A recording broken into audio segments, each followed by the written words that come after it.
Welcome back to Only Talk Sports. We talk sports every single day, or at least we try to. I'm Roche Jeffrey, and subscribe to the channel if you like sports content, and hit that notification bell so you never miss our video. Sweet 16 is wrapping up tonight. We've got a couple games left with the UConn Huskies and the Michigan State Spartans, and we also got this game that I'm live streaming between Tennessee and Iowa State doing the play-by-play reaction. This is the game I'm going to be focusing more on, but definitely will keep in touch with that other game, especially when this one goes to half. I'm going to try to do the whole game. It is getting late. It's already 10:40. This is a very late game.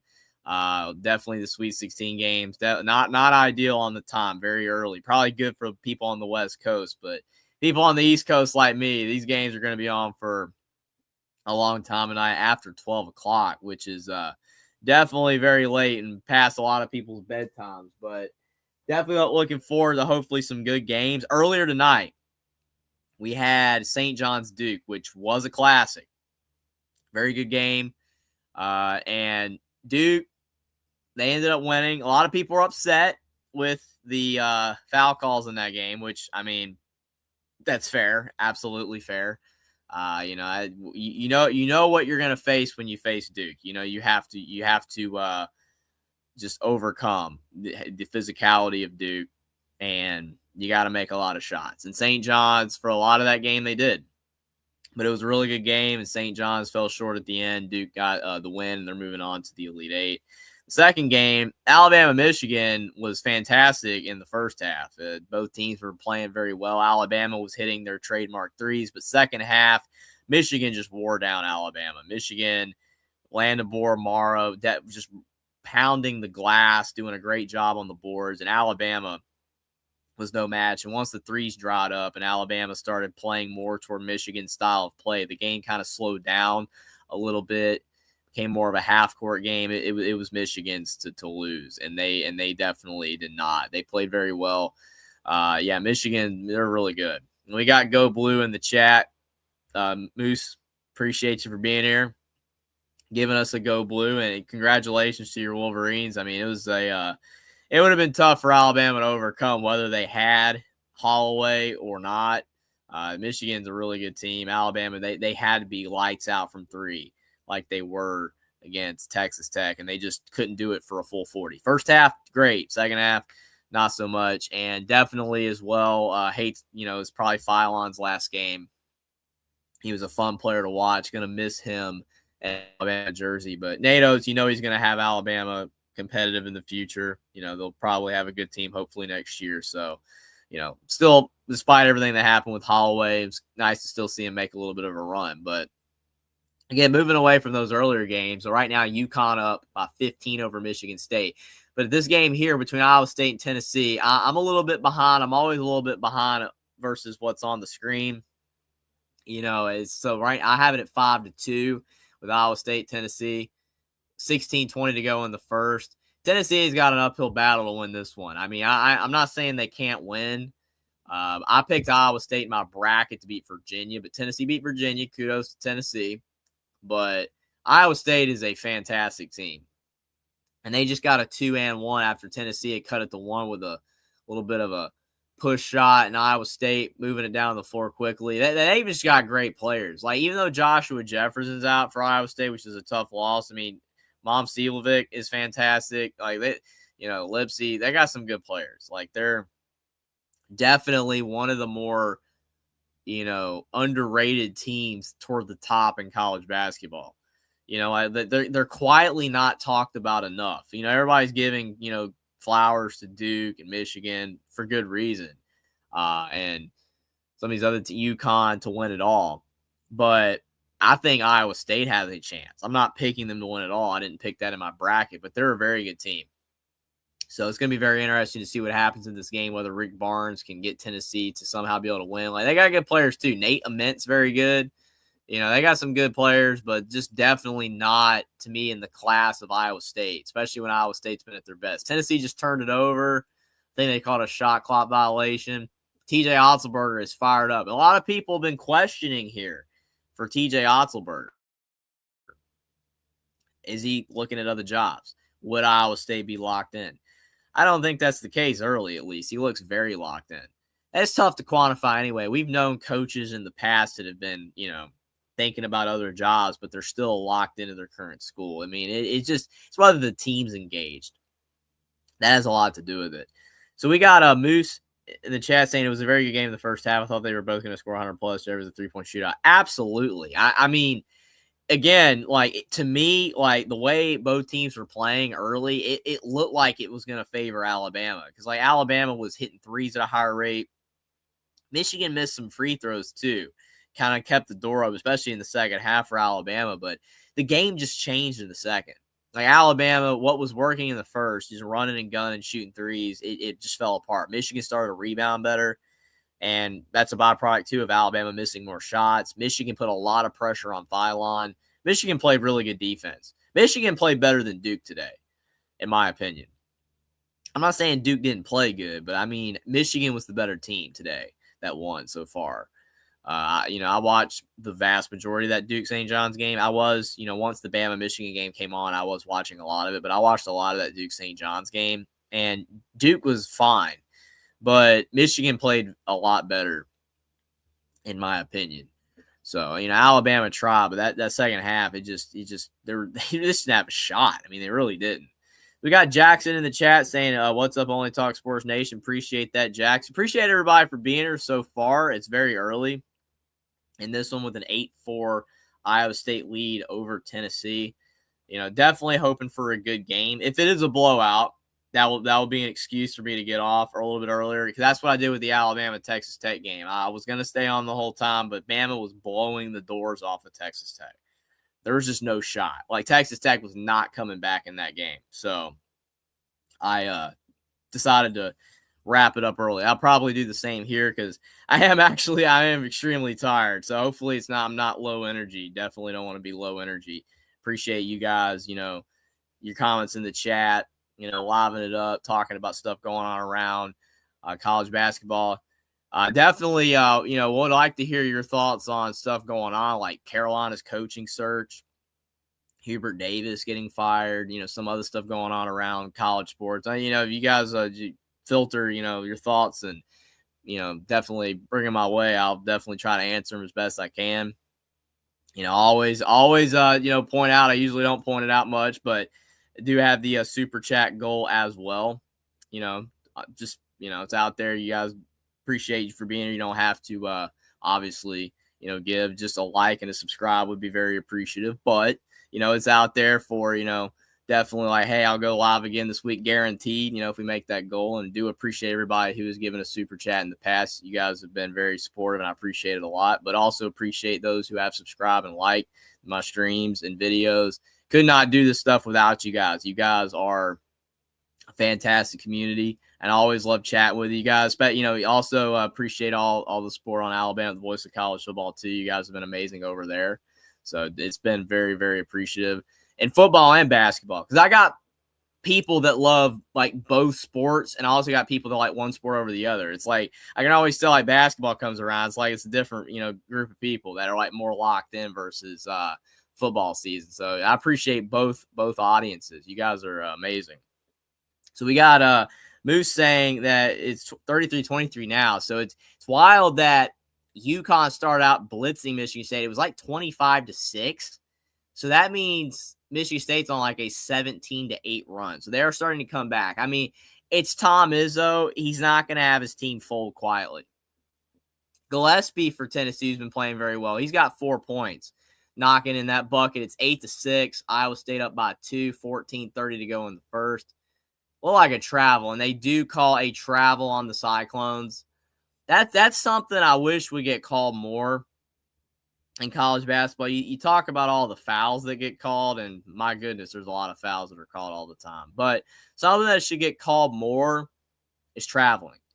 Yeah, there's definitely a lot of travels that go uncalled, and I know people notice it. There are so many travels that refs do not call. As I would say, I don't like saying it, but it seems like college basketball is trending more in a direction of where it's like the NBA. They're making the style more like the NBA. So it's like they're letting players get away with more traveling too. I guess increase, offensive, outbursts and higher scoring games, craziness going on. That's fine, but I mean, it's the rules, man. You're not supposed to travel. I hate seeing traveling.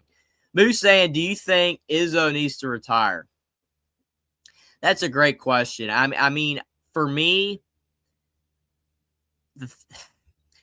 when you say a coach needs to retire, typically people say that when the coach is not winning. You know, it's like you talk about Boeheim, you know, which I think there were other factors that contributed to the decline of Syracuse, especially now we've entered the NIL era. Like Syracuse is not competing in that space. But Boeheim was not winning at the end of his tenure. You know, like Thad Matta, you know, came back to coach at Butler, had the great career at Ohio State, but he's at, you know, Butler and he's not winning, so he retires. I feel like if a coach is not winning, then he should retire. Izzo is still winning, and Izzo is still very fired up. Like I've been watching some of that game too, and like even him on the sideline, like he's still fired up. He's still giving maximum energy, and he's locked in, and he still, you know, gets after his players, and doesn't seem to have lost touch on like how to run a team, you know, like off and on the court. So I would say no. If he's still wanting to coach and he still has like the energy to do it, you know, I feel like energy is such an overused term, but like, you know, he's getting older. Yeah, he's in his 70s now, I believe. But, you know, like is his health okay? If everything's good, then yeah, I mean, I think he should keep coaching if he wants to. So I would say on him, no, I don't think he needs to retire or that he should retire. He can retire. And if he does retire, then no one's going to bat an eye, you know. Same thing with like a Kelvin Sampson. No one's going to bat an eye if Kelvin Sampson retires either, you know. Or John Calipari, I mean, I feel like people would be more surprised if he did, you know. Like, he's older too now. He's in his upper 60s, but, you know, it's like, you know, probably I think people would be like a little more shocked with him. Bill Self, that's another one that's very questionable because you think about Bill Self and his health issues that, you know, it's very unfortunate that he's had the past few years. And it's like, is Kansas winning at the rate they used to? No. And their standards are ridiculously high. So I think, I don't know. It's just one of those things where it's different circumstances for different coaches. I would say as of right now that Bill Self would have a better argument to retire than Izzo. I don't think Tom Izzo is in that same camp, but that's just my opinion. But definitely a great question. Right now, we got a 13-11 game between Iowa State and Tennessee. 12 to go in the first half. Both teams playing all right basketball. I wouldn't say it's amazing, but both teams getting stops. Both teams playing well. UConn up 8 at the half on Michigan State. So definitely I will keep monitoring that game. When this game goes to half, I'll definitely flip it over to that one and talk about that game a little bit. But we're at the under 12 timeout. Cyclones up by 2. Definitely interesting to see if Tennessee can hang with Iowa State the entire game. Because I've noticed with a lot of these games, like TCU Duke, for example, was a classic example of that, where they were in the game, like TCU was hanging around, and then as the game went on, TCU just ran out of gas. Alabama, same thing. So, like, can Tennessee hang with Iowa State for a full 40, or will they hang around for a long time, and then eventually Iowa State's going to get the better of them? It will be interesting. We got Godfather of the SEC in the chat. Appreciate you for being here, Godfather. He says, it's okay, Jeffrey, Michigan will lose. Well, I don't know, man. Like I in my bracket, I'm not afraid to admit it. I've talked about this multiple times. I made one bracket and I've stuck by that bracket. I picked Michigan to win it all in my bracket. I did hastily put that bracket together, and I did pick most of the favorites to win. Not all, but most. And that is mostly played out correctly. The favorites have won a lot. Not every game. Like, I didn't predict Texas or Iowa to do what they've done. You know, Texas is out now, but, you know, I didn't have them going as far as they did. I definitely did not have Iowa going to the Elite Eight. But I got Michigan correct and Duke correct so far. You know, both teams making it as far as they have. But, you know, I think Michigan is a good enough team to win it all. I'm not saying they will.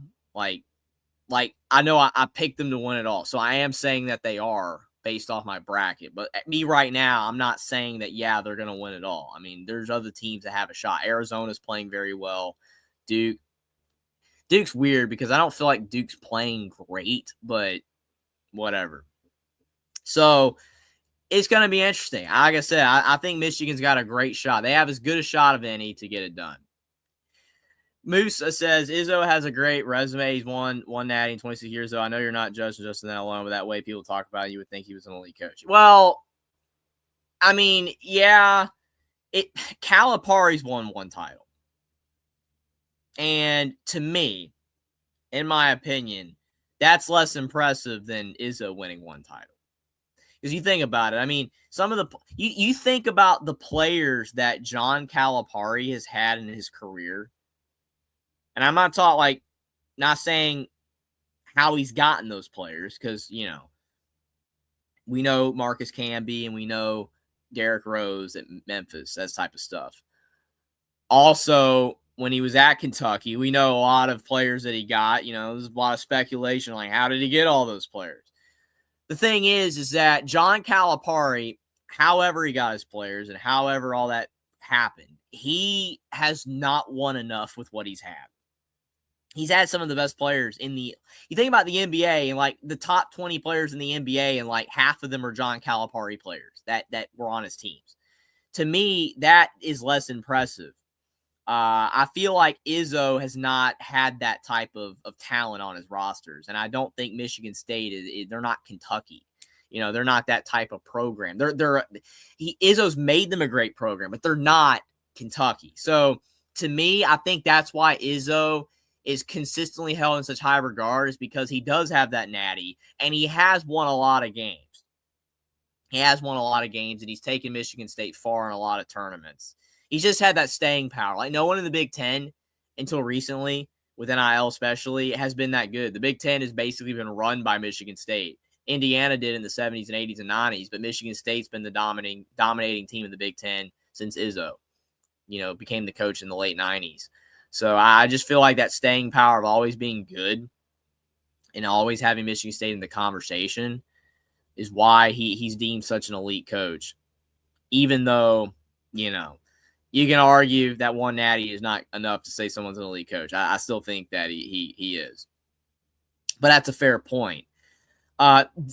Big Ten over SEC. I really do believe NIL has helped in this regard. I mean, the NIL has helped SEC too. I mean, SEC basketball is better than it used to be. But the Big Ten, I mean, you think about how dominant the Big Ten looks right now. Honestly, say what you want, but like, this should be the year theoretically that the Big Ten does win a natty. Whether it is Michigan, whether it's in Illinois, whoever it is. I mean, the Big Ten has been dominating right now in March. Even getting a team like Iowa to the Elite Eight. So there's really no excuse for the Big Ten not to win a natty. I know you got teams like UConn and Arizona still and Iowa State that could theoretically crash the party and win it all, but the Big Ten's got a great shot, so. Will and D saying great game so far. Absolutely. Got a 15-13 game. Iowa State up by 2, 10:30 to go. Tennessee driving into the lane. This is a play-by-play. I'm going to try to do some play-by-play, but also there's a lot of stuff to talk about as well, and I appreciate you guys bringing it up in chat. But Tennessee with the basketball, trying to make something happen, setting a screen. Don't really know all the players either because I haven't watched much of either team, honestly. But Tennessee does drive and gets the score. Brown the second with that bucket. 15 all. 10 to go in the first half. UConn, Michigan State still at the half. That game will probably come on in probably about the next 5 to 7 minutes, the second half of that one. Iowa State for 3 off the mark. And Tennessee with the rebound. Tennessee hanging around. I mean, 15 all. Iowa State's not been able to break away yet. Be very interesting to see if Tennessee can hang the entire game. I mean, they can. They have a good team. I just don't think Tennessee's a great team. They're good. I mean, Rick Barnes has had some good teams, but it's just he's never really been able to go super far in March Madness on a majority basis. He's had a lot of years and seasons where his teams have flamed out early, which is why a lot of people don't deem him as a really good coach.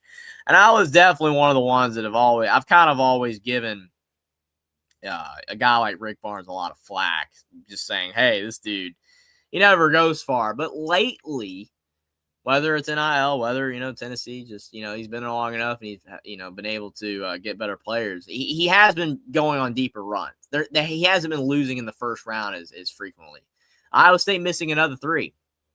Iowa State struggling from outside right now. It's something they're usually strong at. 7 field goals made by 5 different players for Tennessee as well, which is huge. I mean, you got ton of guys contributing. That's what Alabama did against Texas Tech. They had a lot of guys contributing. Good pass. Tennessee down low with a dunk. That was a really good play. I mean, if you're Tennessee, you got to get the ball to Akpara down low. I mean, you got to be able to assert dominance on the glass, get buckets inside. That's huge.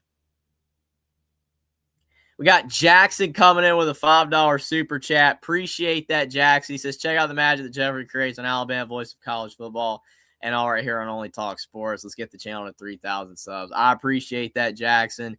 Definitely appreciate everybody who has supported the channel over the years. I can't even believe I'm saying over the years. My channel is like almost 4 years old now, which is wild. I mean, I appreciate all you guys that have tuned in to my streams and videos, and also on Alabama, the Voice of College Football. Again, could not do it without you guys. And I appreciate that, Jackson. Appreciate the super chat. And definitely appreciate the shout out. Hopefully we can get to 3,000 subs. I know we'll get there eventually. You guys have showed great support, and I appreciate it. Definitely, again, if you know anybody that likes sports, football and basketball, especially live reactions, definitely, like as Jackson would say, tell the cashiers at Publix, Harris Teeter, whatever grocery store you have. Also, Meijer, also Safeway. Winn-Dixie, whatever grocery store you have. I could go through a lot of Albertsons, anywhere. Definitely appreciate it if you share, information, tell people channel and what I got going on, and trying to do play-by-play reactions and videos. Definitely appreciate that. So we got a lot of people in chat right now. Appreciate all you guys for being here. We got Trojan Fight saying Tennessee last remaining SEC school.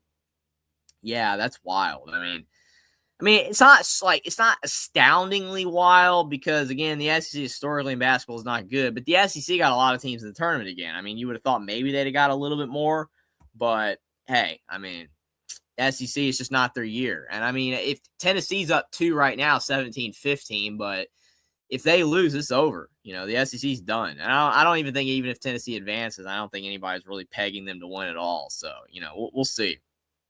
Moose says, looks like Notre Dame is Elite 8 in women's basketball. Yeah, Notre Dame. I don't know much about Notre Dame women's basketball except Hannah Hidalgo. She's really good, and Notre Dame is definitely having a great year. So congrats to Will and D and Notre Dame for getting the Elite 8. Definitely good. I also saw Alabama, and I think Jackson, I know you saw this too. Alabama's women's basketball coach left for the South Florida job.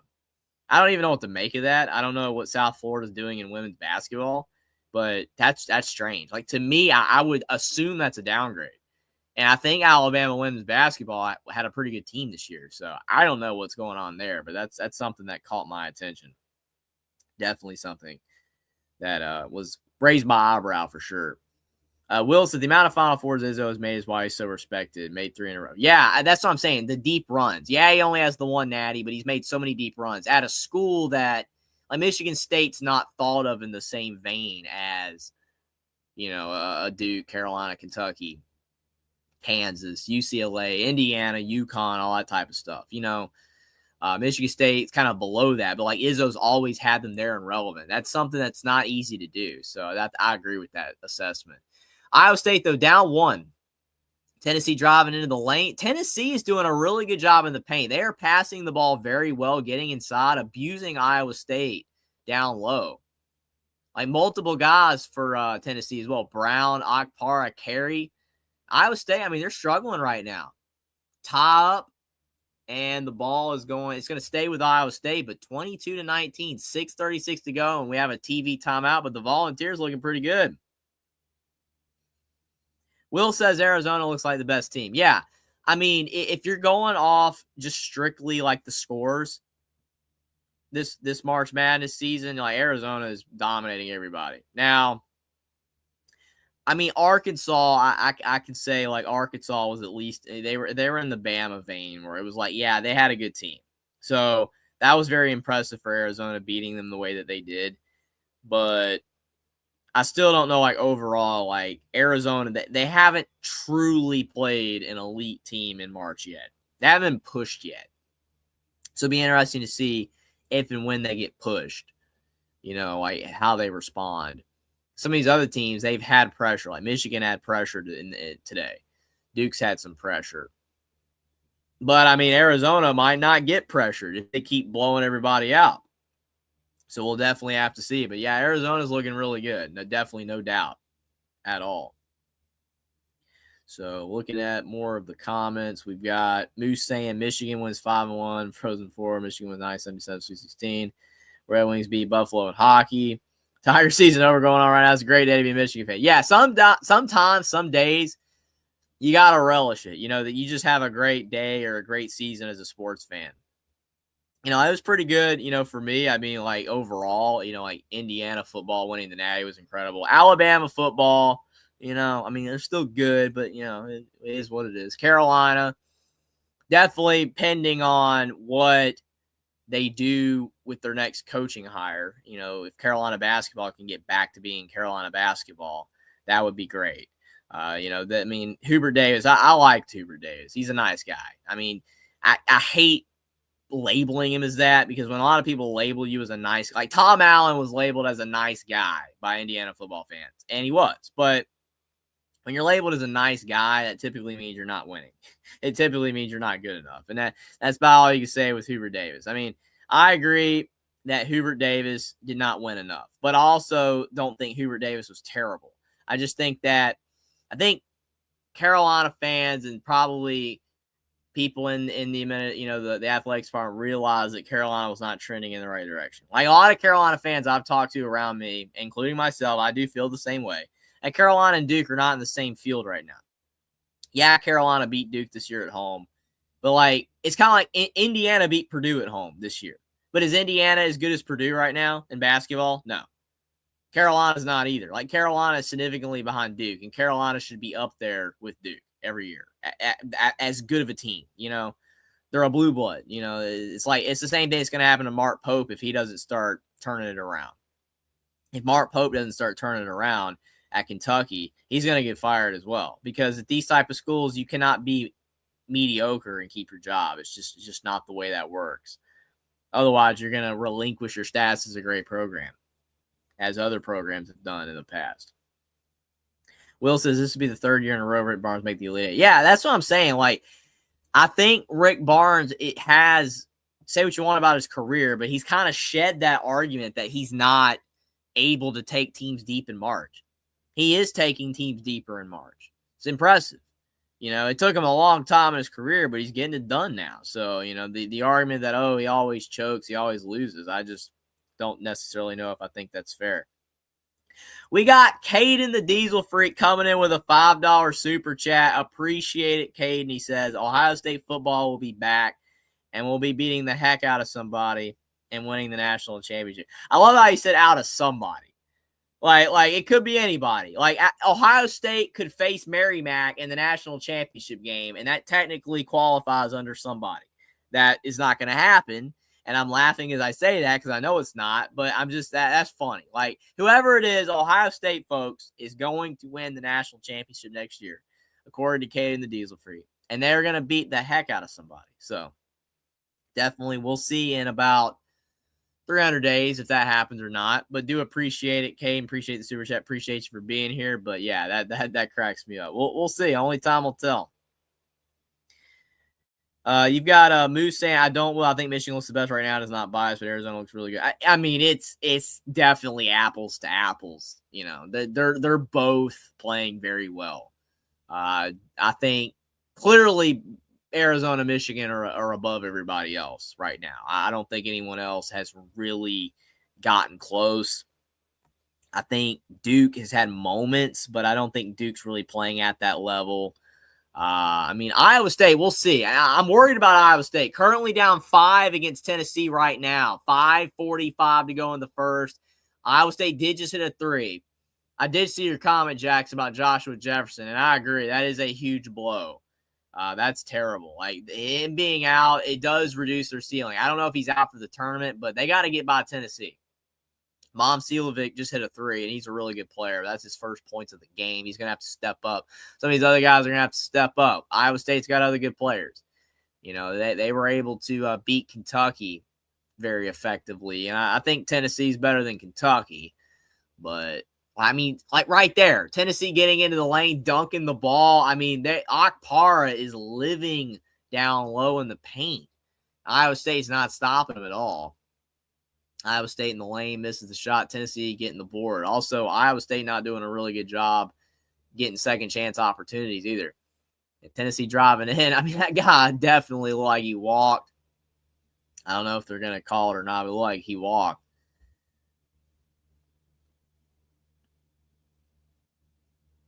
Duke is apparently missing their best shooter.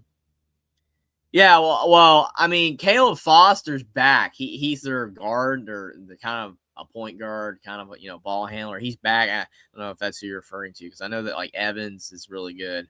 Gungba's back. Like Duke's getting healthier.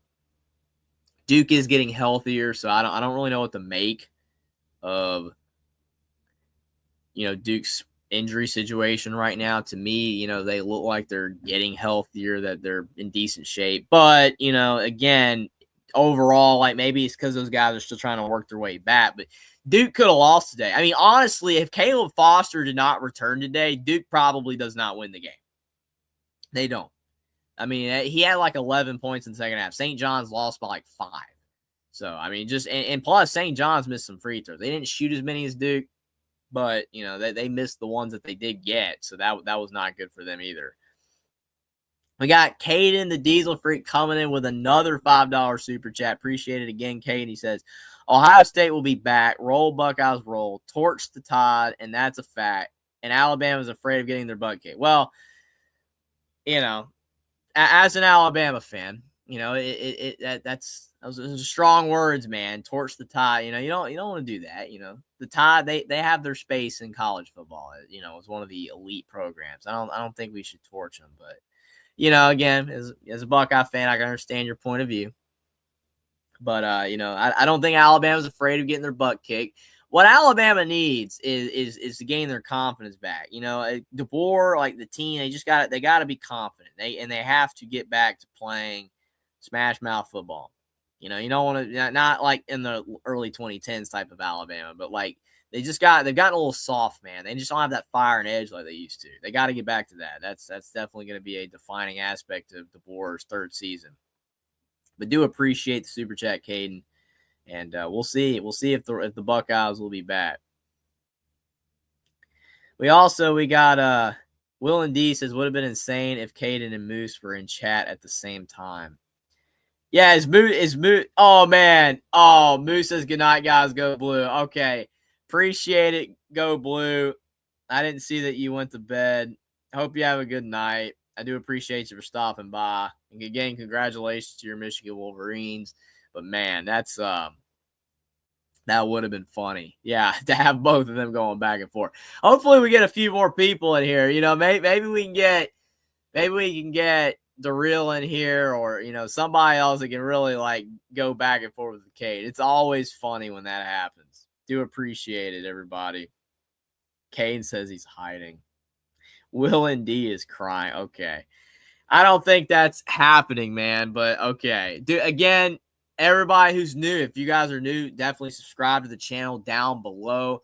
I try to post, as my slogan always says, I try to post every single day, or at least I try to. It doesn't always happen, especially busy, have a lot of stuff going on, stuff like that. Can't always be live, can't do a video every day, but do try to post and talk about sports on a regular basis. And I appreciate you guys for being along for the ride. Godfather saying, watch your mouth. Yeah, absolutely. I second that, Godfather. I second that. Yeah, do you kiss your girlfriend with that mouth, Cade? Yeah, this reminds you of SpongeBob with the Sailor Mouth episode. Do you kiss your mother with that mouth? So funny. And then and SpongeBob's like, sometimes, but not recently. It's such a good scene. Jackson, I'm sure, knows he's seen that episode, but so funny. But do appreciate again Godfather for being here. We got Godfather starting to yeah, okay, I'm not reading that. Back to the game. 30-26, Tennessee over Iowa State. I think the other game's still at half as well, man. The half times just feel like they're longer. Don't they feel like they're longer? Feels like the half times have gotten longer. Like that Michigan State game has been at half forever. Feels like it's been over 15, 20 minutes, but I'm sure it's about to start up again. We'll see if Tom Izzo can have a second half resurgence.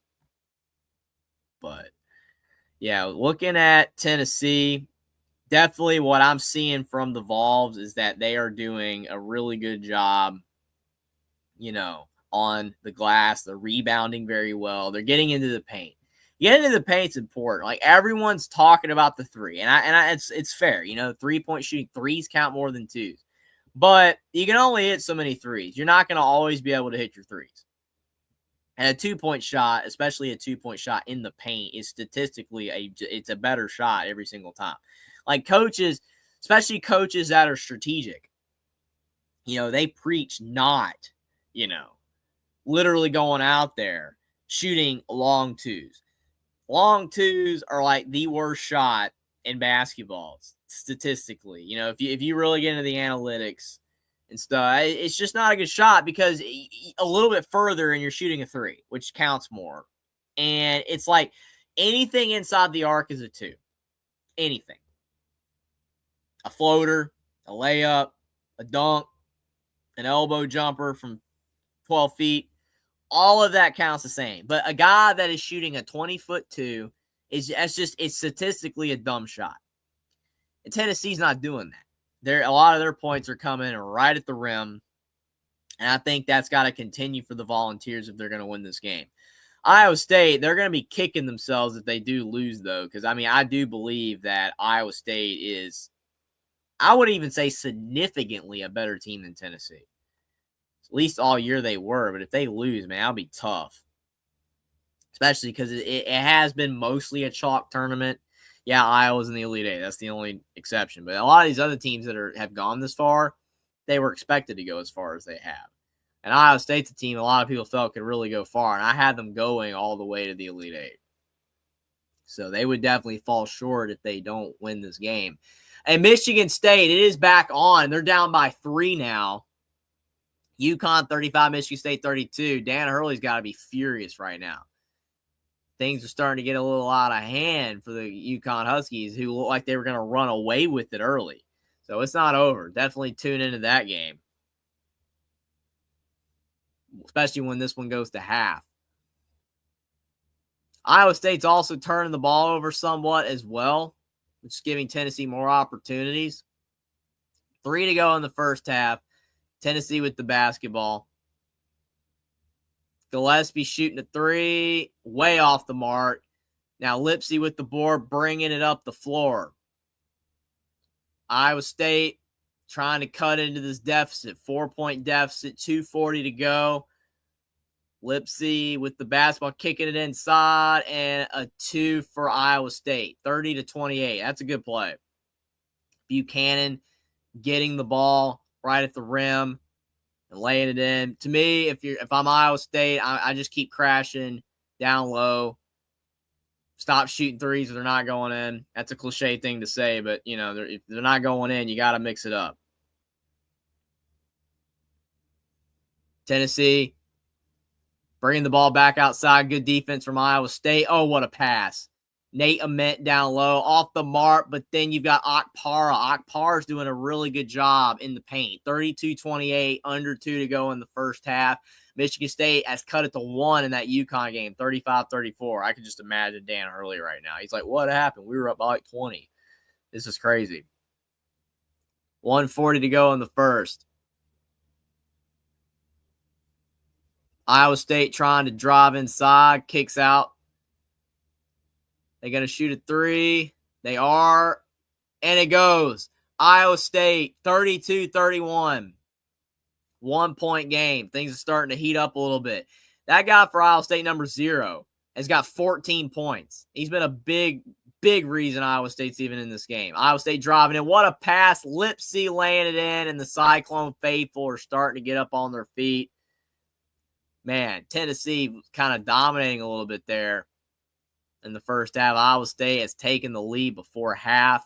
1 to go. First lead since the 10-minute mark. Iowa State getting fast break points. They got 12 fast break points. Tennessee shooting at 3 off the mark.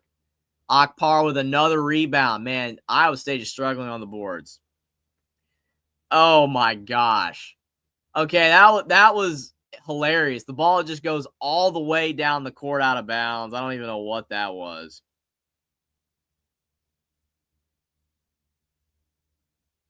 Caden with a $2 super chat. Again, appreciate the contributions, Caden. He says, March Madness sucks, and it's a weird year. Well, I mean, I don't think anybody thinks March Madness sucks. Like, the only way you're going to say March Madness sucks is if your team gets beat or is not in it at all. I mean, I think most people like March Madness regardless of what happens. You know, like, even if a team you despise wins it all, it's still March Madness. It's still a ton of fun. Like, all the teams I really like are gone. You know, it is what it is. It's okay. You know, like, I'm still enjoying it. You know, like, Alabama lost, but I'm not boo-hooing and crying over here. You know, I understand some people are like, you're not a true fan if you're not. I'm upset. I wanted Alabama to win, but it's okay. You know, it's not the end of the world. Still enjoying it. I'm sure Jackson feels the same way. You know, like you move on. You know, like, we've got some good games still to watch. But a weird year. I mean, really, has it really been that weird of a year? I mean, we don't have a Loyola or a VCU in the Final Four, or a UCLA going from the first four to the Final Four. I mean, if Iowa wins their next game and goes to the Final Four, that's pretty darn crazy. But still not as crazy as Loyola doing it. Is it a weird year? That's debatable. I don't think it's been a very weird year. It's been a lot of the games have gone as expected. It's been a few upsets, but I wouldn't say that it's been like, oh, wow, this is the weirdest March Madness tournament of all time. But, again, do appreciate the super chat. Caden, we got another super chat from Caden, $5 super chat. Again, appreciate it. Caden, he says, if Iowa State wins the whole thing, their fans are going to say they're going to the college football playoffs and it won't end. Well, I don't know about that. I mean, I don't know much about Iowa State fans, honestly. Guys in chat, educate me on Iowa State fans if you know anything. I know a little bit. Like, you know, they're kind of in that corn area of the country like Nebraska. I mean, they seem very passionate. They're passionate fans. They don't like Iowa, which in-state rivalry shouldn't. But, I mean, I don't know. I've never really interacted with an Iowa State fan, truthfully.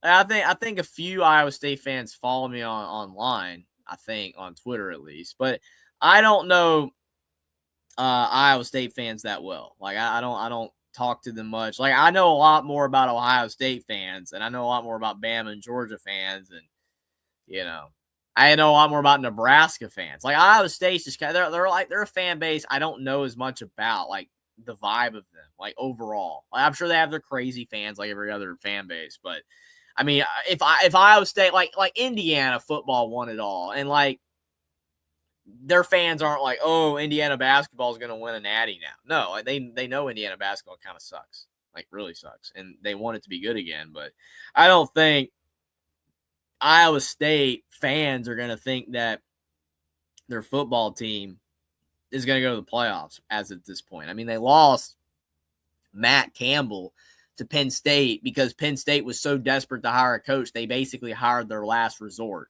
I mean, everyone turned him down. It was actually getting hilarious that Penn State, and it's nothing against Penn State fans. I'm not hating on your team, but it was hilarious how that search worked. They really thought they were going to get Cignetti. It didn't work. And then they were just going all around the world, you know, not around the world, around the country, you know, trying to get any coach that they could. And everybody was turning them down. Kalani Sitake, everybody was turning them down.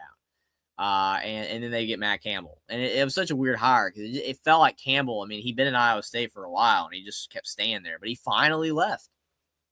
So just interesting. But that is a funny comment, Caden, that, oh, their fans are going to like become arrogant and cocky. I don't think one natty would do that, but you never know. You never know. But Iowa State up by 1 right now, 33-32.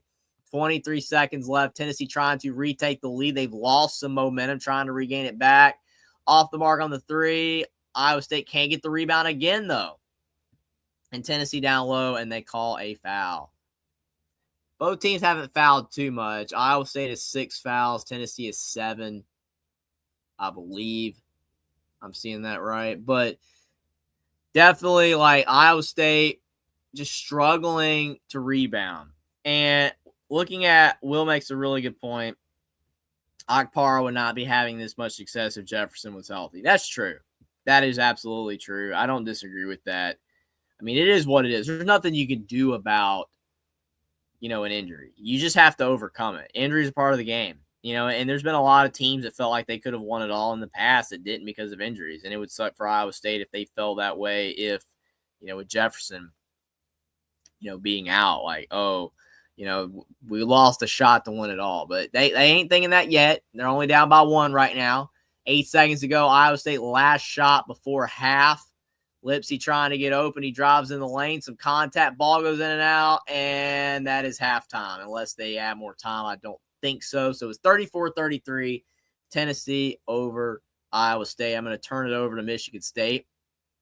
UConn, since that game is on. And we'll watch that until the other game comes back. But 4 Big Ten teams advance to the Elite Eight. And with the potential for a 5th if Michigan State wins. That would be nuts. That would be nuts. Big Ten dominance if that happens.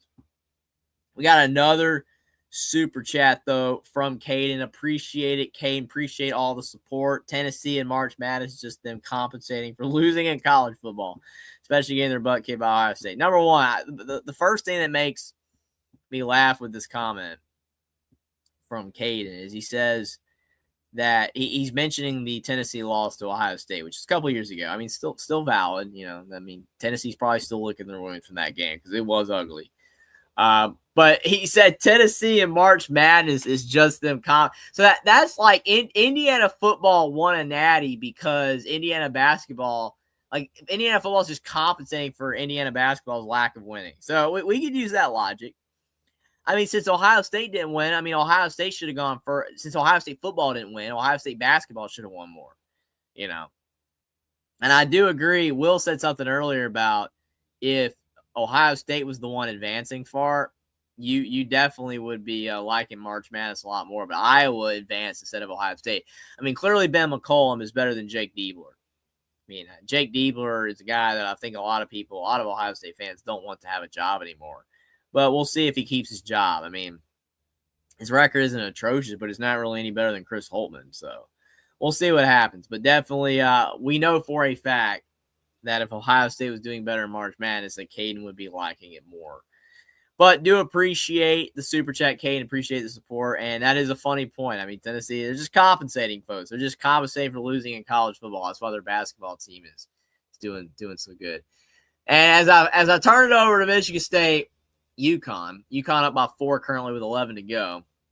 Dan Hurley is, in fact, losing his mind. Now, whether his team is up 30 or they're down 10, he's always losing his mind. And it was still hilarious that he got ejected at the end of that Marquette game. People remember that. That was funny. He knew it was over, so he was just like, you know what? I'm just going to lose my mind. And it definitely a lot of people were talking about that.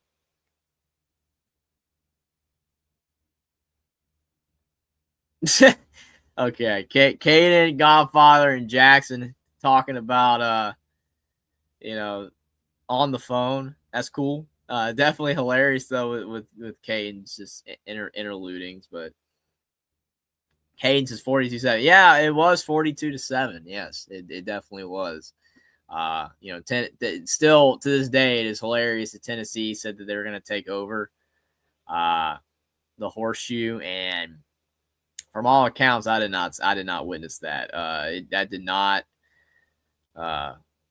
feasibly happen in any stretch of the imagination.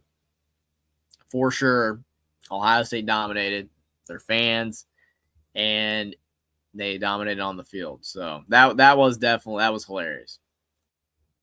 But looking at these games so far, I mean, how do you guys feel the games have been going? I think that mostly as expected. I mean, Duke was favored to beat St. John's. I almost picked St. John's. I almost did.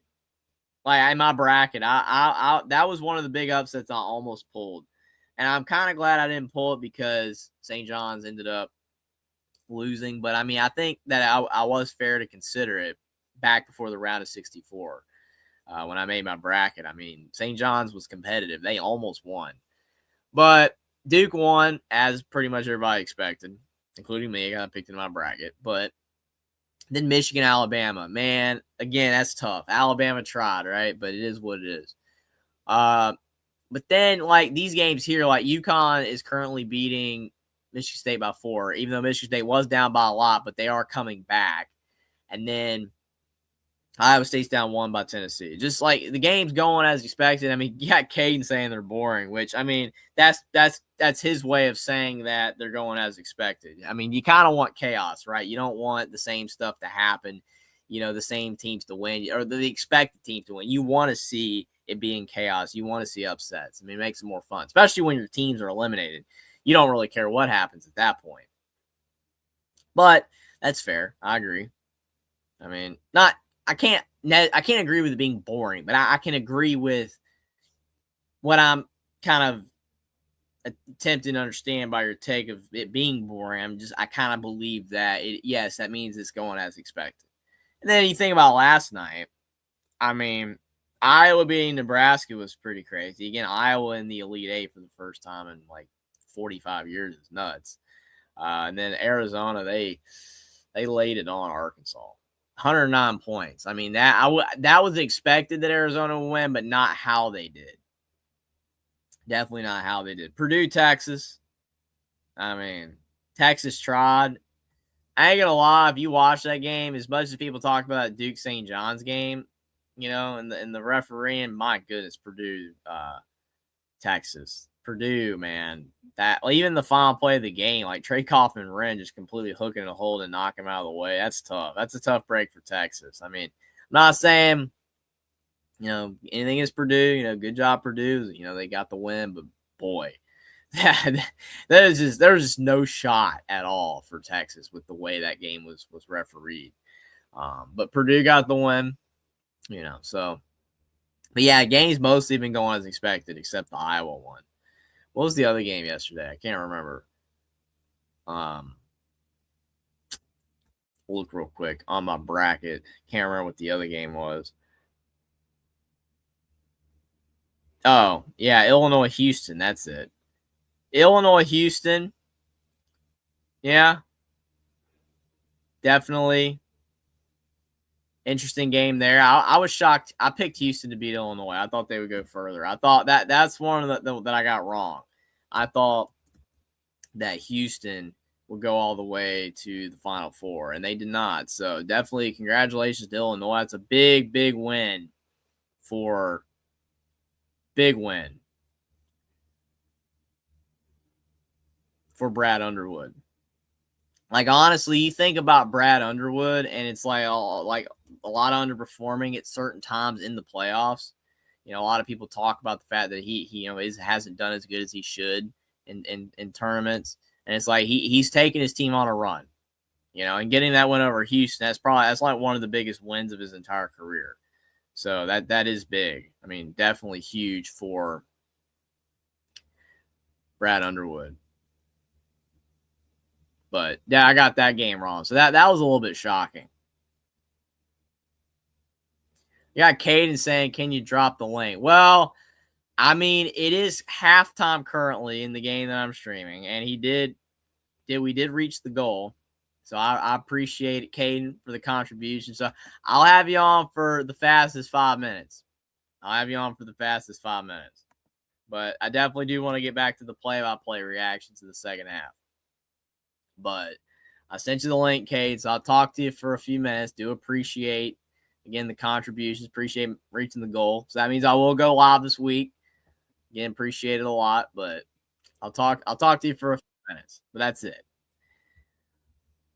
What do you got on your mind tonight, Caden? What are your thoughts? Was commenting boring. Well, you know how in women's basketball, everybody would say, And women's basketball winner to be expected, UConn. What about Mississippi State? Nah. You obviously would know who would win women's basketball every year and then who would win men's basketball every year. Typically, Kentucky, Duke, Carolina. Nobody's going to say otherwise between Carolina, Duke, and, well, Kentucky. And then women's, I mean, obviously that's UConn. I mean, South Carolina. exactly. Wait, and then somebody else is like, wait, Notre Dame? Nah. Like, when you're going through your bracket, Jeffrey, and you're picking who you got winning, it's like, yeah, I expect this team to go again, or this team to go again. I don't expect this team to do it. It's like, I mean, it's kind of obvious. Like, you couldn't figure it out when I said boring. Yeah, I knew what you meant by boring. That's why I was saying that the games are going as expected. But I'm what I mean, like, it doesn't necessarily mean that all of the games have been boring. Like St. John's Duke was a good game, even though Duke won as expected. It was still a good game. Boring would imply also that the games have been trash and like they're all like 100 to 50 blowouts. They haven't been. And here's my, and you want to know my definition of boring, Jeffrey, since you want to know so much about the Diesel Freaks terms and vocabulary.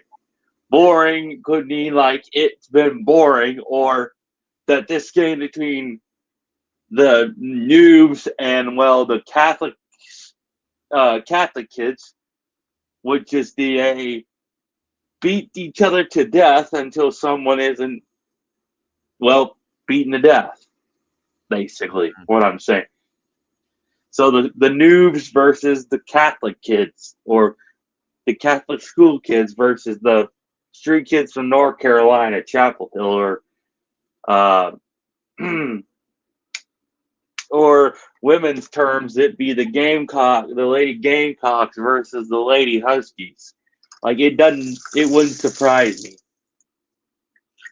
I guess no surprise. Yeah, I mean, at least with college basketball, you haven't had like the Dukes and Kentuckies win every year. You know, like Kentucky hasn't won a championship since 2012. Duke hasn't won one since 2015. Carolina has been a few years. You know, so I mean, it hasn't been always the same team. Like, I get your point though, but like with women's basketball, like UConn and South Carolina have just dominated that thing, and even before that, it was Tennessee and Stanford. So it's like it's just women's basketball, the teams in the middle and bottom of the brackets have to get better. Because a lot of times they get blown out and the games aren't that good. At least with men's basketball, you have a lot more competitive games, in my opinion. I think women's basketball is getting better, but it's still like the competitiveness is still far behind men's basketball. And it's also like for college football, who puts in their predictions early and who says what score is going to be for this game. Like, for example, let me put it out. Trying to think of the game coming up. Well, this particular season. Notre Dame, Miami. It wouldn't surprise me if Notre Dame loses to Miami by double digits. Oh, if Miami recruits well this year, because they went on their national championship run and they beat my Ohio State Buckeyes. Like, I'll tip my hat to Miami for that. Give the devil their due. Or Georgia versus Alabama. Alabama loses to Georgia by double digits. Since Georgia's, being more competitive. I think Alabama's got a better shot to beat Georgia than Notre Dame against Miami as of now. But I mean, Notre Dame still has a shot. Hold on. Will Indy, could you pull up his question? He says, "Is Dan Hurley purple?" No, he is not purple. I think he's implying that he's mad and losing his mind because it's tied, and now Michigan State has the lead 45-44. So that's what he means. He's very angry. Oh, and the real MVP says Georgia has a cupcake schedule this year. Well, unfortunately, the real MVP, there's a sad fact in that the SEC is a weak conference, and Georgia is one of the more legitimate teams in the SEC. That has Well, a according to you, high. they're the only legitimate team in the SEC. I'm not the only one who's saying it. I am not the only one. Hey, there are Georgia fans who agree with me Well, of course they agree with you. because I mean, have you seen their winning percent? According to their winning percentages, the favorites, but also the college football Alabama has a playoff. way better winning percentage than Georgia in the last 15 to 20 years. But right now, the chances of Georgia making it back to the college football playoffs is at 87.7%. Bama is right behind at 82.3%. Still good. But it's a major difference that it shifted. Now that since Coach Saban left and Coach DeBoer's been the head coach. And although Ohio State is the highest favored team to go back, well, one of the higher teams to go back to the playoffs. I mean, it doesn't surprise me if we walk through our schedule or we manage to walk through our schedule somewhat and go back to win a national championship. I mean, Georgia's pretty much going to walk Alabama's rear end off, beat Tennessee, and beat whoever else next. And I said this to other couple fans. I talked about the SEC's expansion. I had confirmed the following teams are going to be joining the SEC in the next 2 years. Clemson, Florida State, UNC, and NC State are joining the SEC. So now, South Carolina's got North Carolina and North Carolina State along Clemson, Florida State to deal with. And now Georgia's pretty much got, well, more snacks to feast on, unfortunately. So I'm going to be expecting There's the no one SEC. to add to the SEC and the Big Ten really anymore that are elite. You know, I mean, there's not because, a lot else. Well, here's the sad fact, Jeffrey. No one can produce a high quality winning season because there's either too many elite teams or few elite teams in a conference that actually know how to win games. And I say this, and my Miami fans agree with me on this. And yeah, Miami fans. Miami is a legitimate team. They played their tails off. And they went out of that national championship game with no excuses, except they knew they had to step up their A game by a large percentage this off season. Ohio State, same thing. Georgia, same thing. Alabama, I'm still questioning y'all's mentality. Either DeBoer steps up or DeBoer's going to have some serious problems with the board of directors at Bama if he doesn't do something major. Because after that whipping y'all took from Georgia in the SEC championship, which by the way, let me pull that score back up, and then losing to Indiana 38-3. Oh wait, that's right. You asked for that matchup, Jeffrey.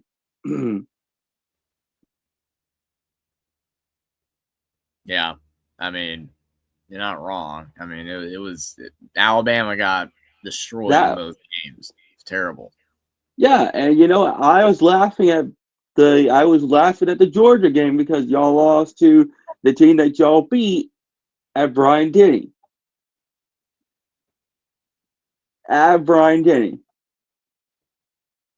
And I was like, yeah, I know Georgia was going to turn things around. I told y'all before that Georgia was going to turn things around and they were going to start being the team that they once were.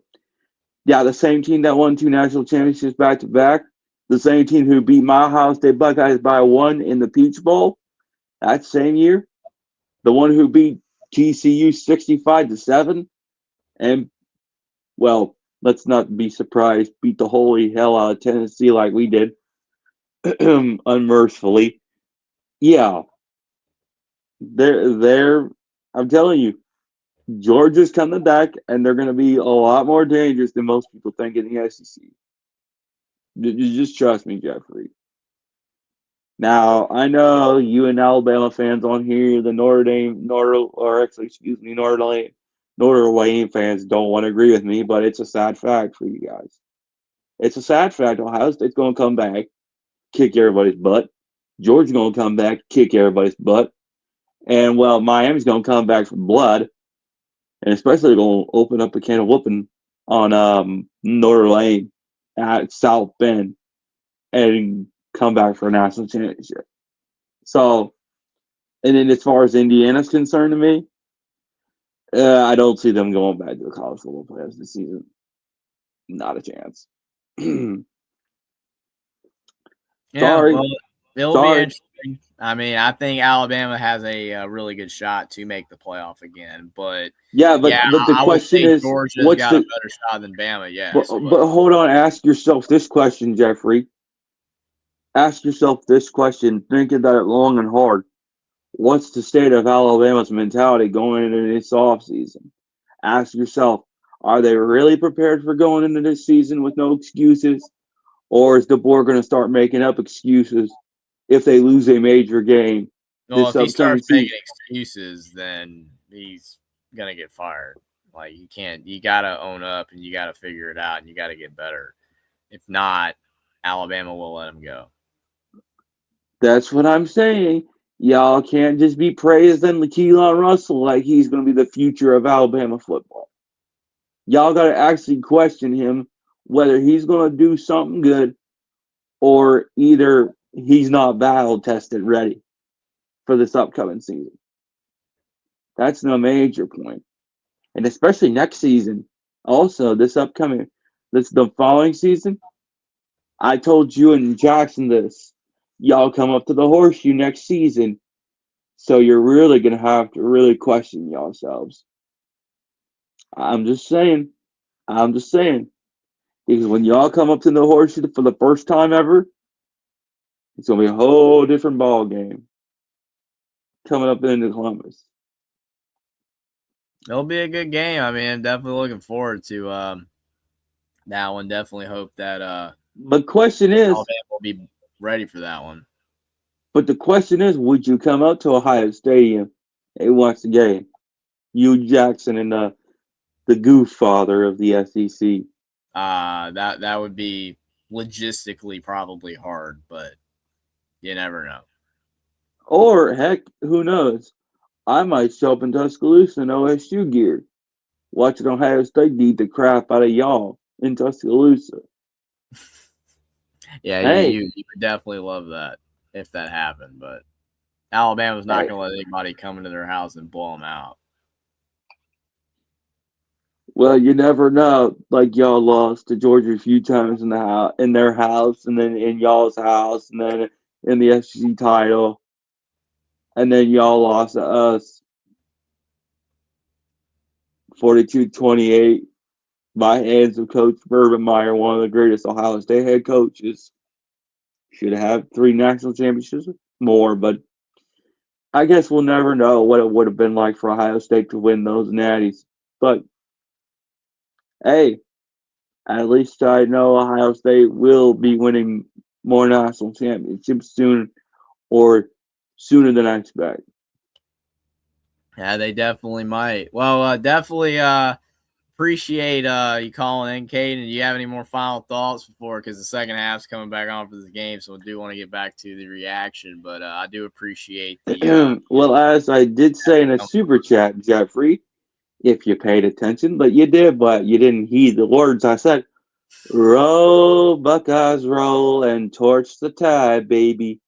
And I ain't gonna apologize when the torch comes for the tide, and the tide gets torched in the horseshoe. Because when we torch the tide, Boy, I'm gonna be up in here telling y'all made yourselves look like fools coming to the horseshoe, talking all that smack. Coach DeBoer's gonna say, "Oh, we're ready for Ohio State. Yeah, yeah, yeah. Kilo Rush scores like the defense. Blah blah blah." And then you know what happens in the fourth quarter when that clock hits zero? Alabama's down, and they lost to the one of the most elite defenses in the country by, I'd say at least double digits. It's probably gonna be like that Tennessee whipping, except worse. So I'm just telling you, I ain't gonna apologize when we torch y'all. And I know your buddy Darrell MVP is gonna try to come to your defense, but Darrell MVP, I'm gonna spoil it for you. Ohio State beats the hell out of Alabama, 62-3, and that's defensively there, buddy. So spoiler alert, but I ain't apologizing for it. But anyways, Jeffrey, roll Buckeyes, roll and torch the tide. All right. Well, thank you, Caden. Appreciate you calling in, and hope you have a great night. I disagree with about 95% of what you said. Not all of it. I mean, there's a little bit of truth in there, but again, you agree to disagree, and appreciate again the contributions, and appreciate you coming on. It's always a great time chatting it up with you, Caden. Whatever's going to come out of your mouth on a given basis, it's always very interesting indeed. But yeah, getting back to basketball, football season will be around in a few months. Back to basketball, we've got UConn with a 7-point lead over Michigan State. I'm kind of locked into this game. I know I'm doing the play-by-play reaction to Tennessee, Iowa State, but UConn, Michigan State, 5 minutes to go, and the Spartans have not scored in 3 minutes. So very interesting how Michigan State clawed all the way back in this game to now relinquish the comeback, it seems. It's not over yet, but Michigan State had this thing tied at 44 a few minutes ago, and now they just can't really do anything. So it's going to be something else to see if Izzo's got a little bit more of a spark in his team left. Can he find a way to get more out of them, and they'll be able to come back and win. But as of now, UConn is in control. Low-scoring game, too. Very low-scoring game. I don't think Jeremy Fears has done anything crazy. I haven't watched the entire game, and I know Jeremy Fears is definitely become a popular player for all the wrong reasons here. But what a slam, though. Carson Cooper with a big slam for Michigan State, cutting this thing to 5. Man, that was a big dunk. I mean, he just completely obliterated the rim. I see we got Darrell MVP in the chat as well. Appreciate you being here. He says, who is this caller and what point is he making? We know Georgia's good. They've been in the SEC championship game 8 out of the last 9 years. Yeah, that is definitely what Caden does when he's talking about teams. He's talking about Miami, Georgia, and Ohio State are his favorite team. Ohio State is his favorite team, but he loves Miami and Georgia too, and he's always praising those teams. And he definitely makes a point to let you know that they're good, even though most people know Ohio State and Georgia are good. But it's and I appreciate. I saw that comment too. God bless Jeffrey for dealing with this. I appreciate that. Yeah, you gotta have patience. Will says Georgia is dangerous all the time. Look at their driving record is even worse than Tiger Woods. Yeah, that's a burn. I mean, I don't know. I did a post earlier where somebody said it was the funniest thing. I pull it up if I can find it. But it's something I tweeted out earlier. Someone said whether they would like LaMelo Ball or a Georgia football player or Tiger Woods to be their driver. All right. And this is what I said. I said, I take this guy. I'd rather have this guy driving. It's a joke, not literally. I don't want a dog driving a car, but I'd rather have this guy than those other options. I mean, it's just, that's hilarious. Like, I don't know. To me, I mean, Georgia's program, they just have a terrible reputation, man. Like Kirby Smart, you can't even defend it. Like all those players, they get in trouble all the time. Like every month, something's going on.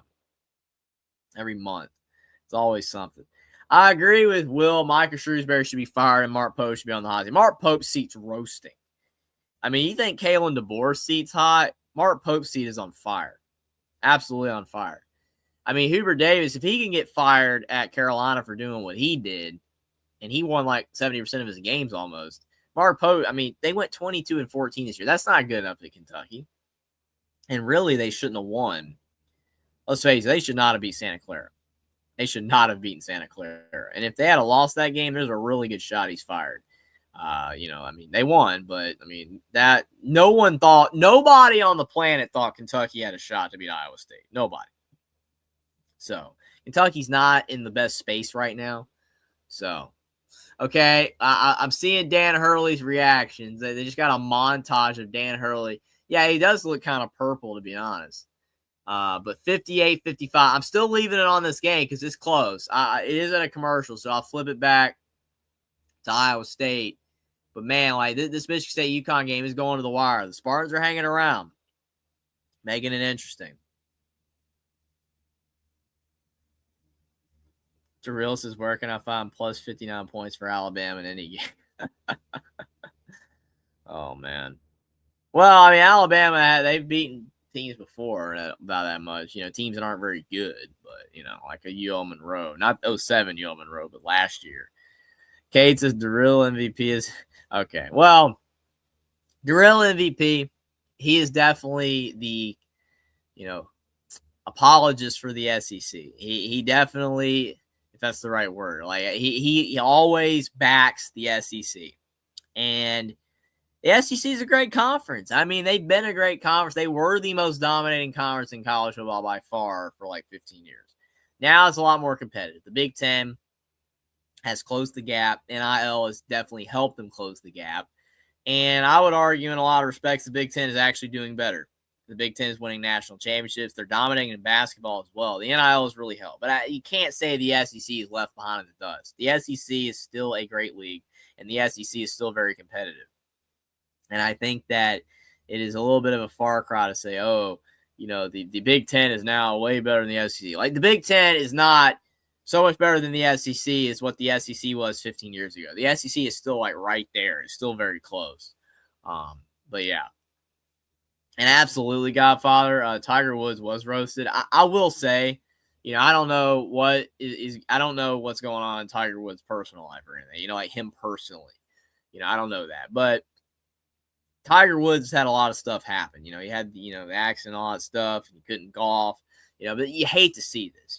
I hope the best for Tiger Woods. Hope and pray for him. If he's got some issues, with stuff in his life, he can get that resolved and things can work out for Tiger Woods. Because all I know is, like, it's a shame to see a guy like Tiger Woods that had such a great career, one of the best golfers of all time. His legacy, it's like Bill Belichick. His legacy just getting destroyed because, he won all those games at New England with Tom Brady. And then after Tom Brady left for the Bucs, he sucked at the Patriots after that. And then obviously Belichick has not done anything at Carolina, and then the Jordan Hudson thing, and everybody's talking about him. It's just bad press, right? Well, it just feels like Tiger Woods. Like, Tiger Woods had a lot of stuff happen that has negatively impacted his reputation and legacy, and it sucks to see. I hope the best for Tiger Woods, but this is not a good occurrence for him. It's definitely not a good occurrence. Darrell says, I back the truth. I think the gap between the Big Ten and SEC is closed. I value the depth of the SEC more than the Elite Three of the Big Ten. Fair. Again, it's absolutely fair. I think the Big Ten is a really good argument in basketball this year, though. The SEC was elite last couple of years in basketball, but the Big Ten has definitely had a really good year in basketball. Not to say they'll win a title. We'll see if a team like Arizona can do it, or Iowa State, which Iowa State's in big trouble. Currently down by 7 against Tennessee. I'm flipping it back to Michigan State, UConn, though, because I see that game's back on. I would like to see the end of this game. But right now, we have under 3 minutes to go, and UConn only up by 3. They just called a foul on Michigan State, which they're not in the bonus yet. But definitely Tom Izzo in March always goes on deep runs. Can he get his team to another Elite 8? They're very close. They're very close. Down by 3. They were down big earlier in this game. We do appreciate everybody for being here. See, got some viewers. Appreciate you guys for being here. If you are new, subscribe to the channel. Definitely would appreciate it if you check out some other streams and videos if you are enjoying the content and the show. I appreciate all you guys for being here. Definitely like the stream down below if you haven't already. That always helps in the algorithm. Everybody, always talks about likes, even though they got rid of the dislikes. Definitely, if you dislike it, you dislike it. That's fair. Nobody's going to ever like everything, but, definitely appreciate if you are enjoying the show to give a thumbs up and also share on social media. Tell your friends, as Jackson would say, cashiers at Publix. Do appreciate everybody, though, for being here. Got a pretty good crowd. Like, you guys seem to be engaged with the games. I mean, even though it's late, like, I know everybody's not on the East Coast like me watching these games, but it's 12 o'clock. And both games are good. So I'm going to stay up and keep, watching the game. And, like, if it became a blowout, I would have gone to bed. But Tennessee, Iowa State looks pretty good. This UConn game looks like it's going to go down to the end. Jeremy Fears with the basketball, top of the key. He kicks to Cooper and a dunk. Oh, my goodness. 1 point game. What a play by Michigan State. Man, just Dan Hurley over there. He calls timeout. He's like, I'm not having this. What's funny is both Tom Izzo and Dan Hurley kept their timeouts. They both had 3 timeouts before Dan Hurley just called one of his, and he has 2 left now. I mean, that's good. Right? Like, to me, that is a good thing to see, that you're at the end of the game and you still have all your timeouts. Like, Tom Izzo, even though they were down big, he didn't burn all his timeouts. I know that it's one of those things where, like, hey, you get down big, you want to call timeout. It's just more so like you want to save your timeouts, because if you don't have any, you can't stop anything. You can't do anything, at the end of a game. So, definitely interesting that they both have all their timeouts. To me, that's kind of a sign of good coaching, and to be honest.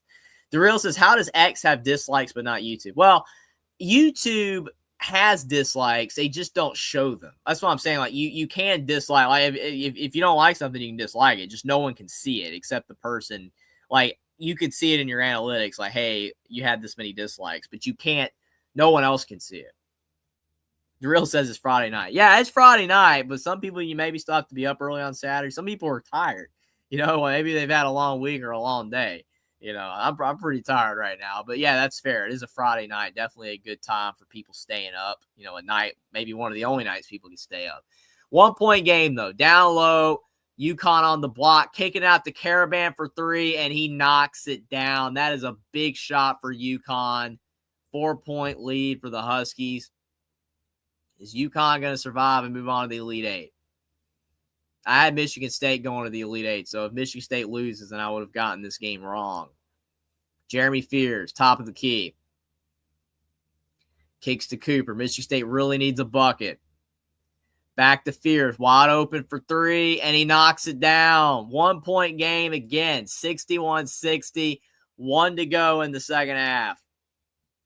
Well, as Dan Hurley got drawn up, he's doing a lot of signals, so he's giving his team the clues of what they got to do, or what he thinks they got to do to get a bucket here.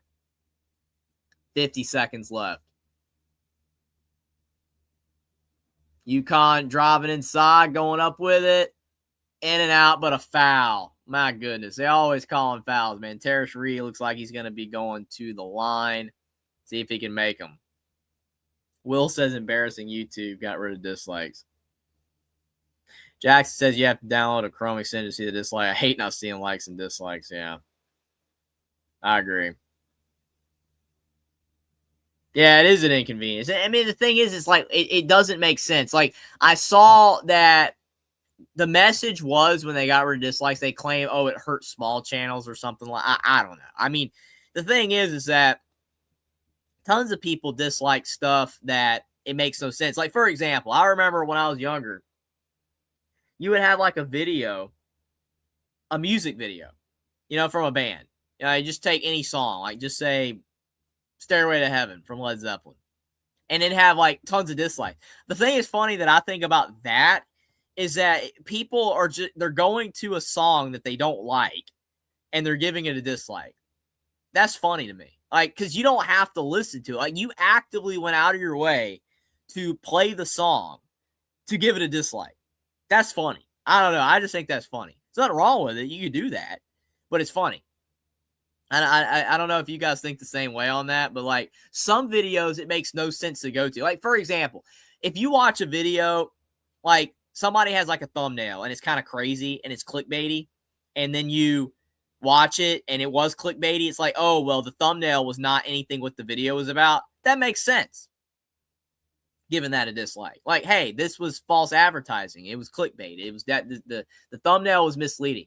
That makes sense. But like going out of your way though, it's like a music video or something that you don't even like the song. That's like someone that doesn't like Taylor Swift music and you go to a Taylor Swift song and you give it a dislike. You can do that. There's nothing wrong with that. But it's also like you went out of your way to play the song. You gave it a view and you dislike. I don't know. I think that's funny, but maybe I'm the only one.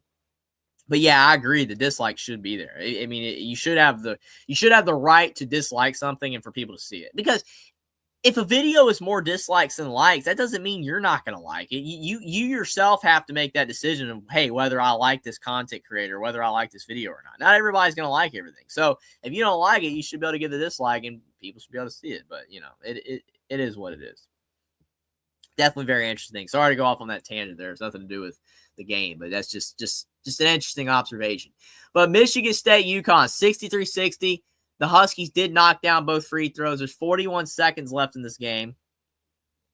Michigan State with a shot to tie this game, or at least cut it to 1 if they get it 2. Maybe get to the line. We'll see what happens. 30 seconds left. Fears driving in, and he gets that foul. That's the thing. Like, so many players, I don't understand. Like, you chunk up the 3. If you're not open, don't shoot it. Like, Fears recognizes I can get to the rim. Basically, it will. And it's like, you know what? I'm going to get fouled. Because most of the time, you're going to get fouled. Refs call a lot of fouls. So, I mean, smart play by Jeremy Fears to get to the line. We got Mark Rogers in the chat saying some of my favorite people hanging out during March Madness. You boys have fun. I appreciate that, Mark. Appreciate it a lot. Definitely had long time no see, honestly. Like, I haven't talked to you in a while. I got to do that again. Been very busy. I haven't had a lot of time to be able to call in, but definitely something I would like to do again. I always love chatting with you, Mark. We've had so many great conversations about football. The other stuff's always so much fun. And definitely, again, everybody as well, check out Alabama, the voice of college football. Me and Jackson and Travion on Mondays and me and Jackson on Thursdays. Always here talking Alabama with you guys. It's always a ton of fun. And check out everybody else in the voice of college football too. A lot of new channels, a lot of new hosts. And Mark Rogers himself on the main channel always got stuff. Even in the offseason. There's no offseason. Literally, that used to be kind of a cliche thing to say, but it's true. I mean, whether it's more cliche now or not, it's flat out true. There's no offseason. Sports don't really have an offseason. There's always news and stuff going on, which is great for content creators, but man, it makes it where you never sleep. Like you're constantly like paying attention to stuff. So it's wild. But do appreciate it, Mark. Do appreciate it. Definitely Will says a lot going on. Family, pray for hanging in there. Definitely pray for Will. Will is definitely a good friend. Appreciate you being here, Will, and definitely prayers for you. Prayers for everybody. Everybody could use a prayer every now and then. But Jeremy Fears, knocking down the free throws. He's a good free throw shooter. 63-62. Huskies up 1. 32 seconds left.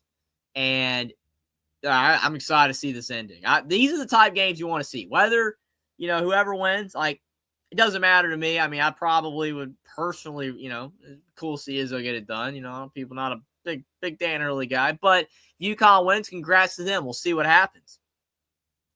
20 seconds left. UConn kind of stagnant. And I think Michigan State, they called a foul. Yeah, I mean, probably smart by Michigan State to foul there, honestly, because, I mean, there was only a 2-second differential between shot clock and game clock. So probably the right decision to foul there. I mean, I would have maybe fouled a little bit earlier. I mean, I know you want to trap, but, I mean, it's also like you don't want to let too much time go off the clock either. So they probably did the right thing there. But, yeah, Tennessee up 54-43 as well. I'm going to go back to that game. But, I mean, hey, I would have thought if you had told me that in that game it would be a 54-43 score, I would have thought Iowa State would have been the 54, even with Jefferson out. I'm a little shocked Tennessee's doing that well, but it ain't over yet. We'll see. Caravan, who's been at UConn for many years, shoots 85% at the line. He knocks down the first, rock solid at the line. I mean, you want to be a good team. You want to win games. You want to win national championships. You want to make deep runs in March. You got to have good free throw shooters. You got to be a fundamentally sound team. You got to be able to make shots. You got to be able to rebound. You got to be able to make assists. But at the end of the day, sometimes it's as simple as making free throws. You miss free throws, Carolina, you lose. UConn, though, hit both free throws, 65-62. Is Michigan State going to go for the 3 this time, or are they going to go for the 2? Fears, it looks like he's going to try to go for the 2 again, but now he's coming back out to the 3-point line. 10 seconds left. What is Michigan State going to do? Is Izzo going to call a timeout? It doesn't look like it. Michigan State shoots a 3. It's off the mark, and there's a foul on the floor. Looks like they called the foul on UConn. And Michigan State's going to go to the line, but man, that's not a good attempt. I'm really shocked Izzo didn't call a timeout. That was not a good look. I mean, it wasn't horrible, but that wasn't the greatest shot they could have gotten. Now you've got Cooper at the line who shoots 78.7%. He's 3 of 3 tonight with 13 points. But I mean, even if he makes these, and you only got 4 seconds left, I mean, honestly, you might have to do the make the first, miss the second. Yeah, that's just not good time management. Michigan State wasted a lot of time. I almost feel like Fears should have gone in the first time and just laid it, tried to get a layup again. But at the same time, I think that he kind of felt like, hey, maybe we really need to go for the 3. So Cooper does make the first. He could make the second. 4.6 seconds left. You can make the second, but then they're going to have to trap, foul. But really, you can't trap. You're just going to have to foul. But now I think there's a timeout by UConn, by Dan Hurley. He's trying to get his game plan going. I'm probably telling his guys, like, hey, this is how we're going to inbound, all that kind of stuff. We got to box out for the miss. That's the main thing. Because, I mean, there's a really good shot that Izzo does tell him to miss. And that could work. But also, it's like, do you really want to do that? You really want to miss on purpose? Because, I mean, to me, it's like you got to, in my opinion, you got to put yourself in the best position to win. And I almost feel like making the free throw would be better because you've cut it to 1, and now you've put pressure on UConn to have to make 2 free throws. Whereas you miss, if you don't get the rebound, it's over. I understand you can get the rebound and then tap out for a 3 or a 2 to tie, go to overtime. But I almost feel like he should make it, in my opinion. If there was like 2 seconds left, I don't know. It could go either way. I mean, you could argue for it either way. I mean, if he misses the free throw and they somehow get the rebound and the win, then, it was the right decision. But you just never know. It's just such a tough thing. So we'll see what he does. You guys are probably a little bit ahead of me. I'm always usually a little bit behind, so you guys probably already know. But definitely, this is a nail-biting game. Cooper at the line. He goes up with the free throw. Looks like he's trying to make it. He missed, though, and UConn gets the rebound. I don't even think he was trying to miss on purpose. He just missed it. Yeah, that puts Michigan State in a really bad spot. So not only you missed it when you weren't trying to, UConn gets the rebound. Now all they got to do is hit 2 free throws, and they'll look like they'll be escaping this game with a win. But you got to make them. 4 seconds left in this game. Terrace Reed, though, only a 58% free throw shooter. He's 2 of 4 tonight, so it's not over. He could miss. And it's a 1-and-1. So if you are Michigan State, you've got to box out. You have to box out. We'll see. It's going to be interesting. 4 seconds left in this game. Michigan State needs a miss from UConn. Reed goes up with it, and he makes it. A guy that shoots 58% at the line, only 2 of 4 tonight, and he makes it. Wow. Sometimes that's March for you. You just never know. Dude could be 95% miss, but he shoots 58%, and he looked cool as a cucumber. Second one, it's good. That's the game. Terrace Reed. Yeah, I agree with you, Drew. 100% when it mattered the most. It's over. I'll keep it on this game until it goes final before I switch. But, man, that's nuts. Kind of hope he at least missed to make it a little more intriguing, man. But that sucks for Michigan State. It's over, I think. Only shot they have is they make a 3 and get fouled. That's it, really. You can't go down the court quick enough to score and then get the ball back, and all that. It's just Darrell pointing out that Duke LSU women's basketball 1-point game with 18 seconds left. So that's also something that's going on right now. There's a lot of sports, man. And I know no one really cares, but the UFL is back too. The UFL. I don't know what the score was tonight. If anybody care to elaborate, I think it was Birmingham and the Louisville Kings, but I didn't see the score on that because I've been watching basketball the whole time. But man, we got a lot of stuff going on, man. There's a lot of sports, ton of fun. Baseball's back too. I know a lot of people are excited about baseball. America's sport. A lot of people don't think it's America's sport anymore, but it's 15-13 Birmingham. All right, Birmingham off to a 1-0 start. Okay, Michigan State inbounds. UConn gets it, and UConn wins the game. Dan Hurley, Tom Izzo exchanging words of respect. It's always good to see there. Two Hall of Famers getting together. Well, Dan Hurley will be a Hall of Famer, but you know what I mean. Big stuff there. So we got this game between Duke and LSU. I flip it over. This is close. 84-83. Looks like people are nervous in this one. That's what sports will do to you, man. That's what sports will do to you. So LSU is not a 1 seed, which is interesting.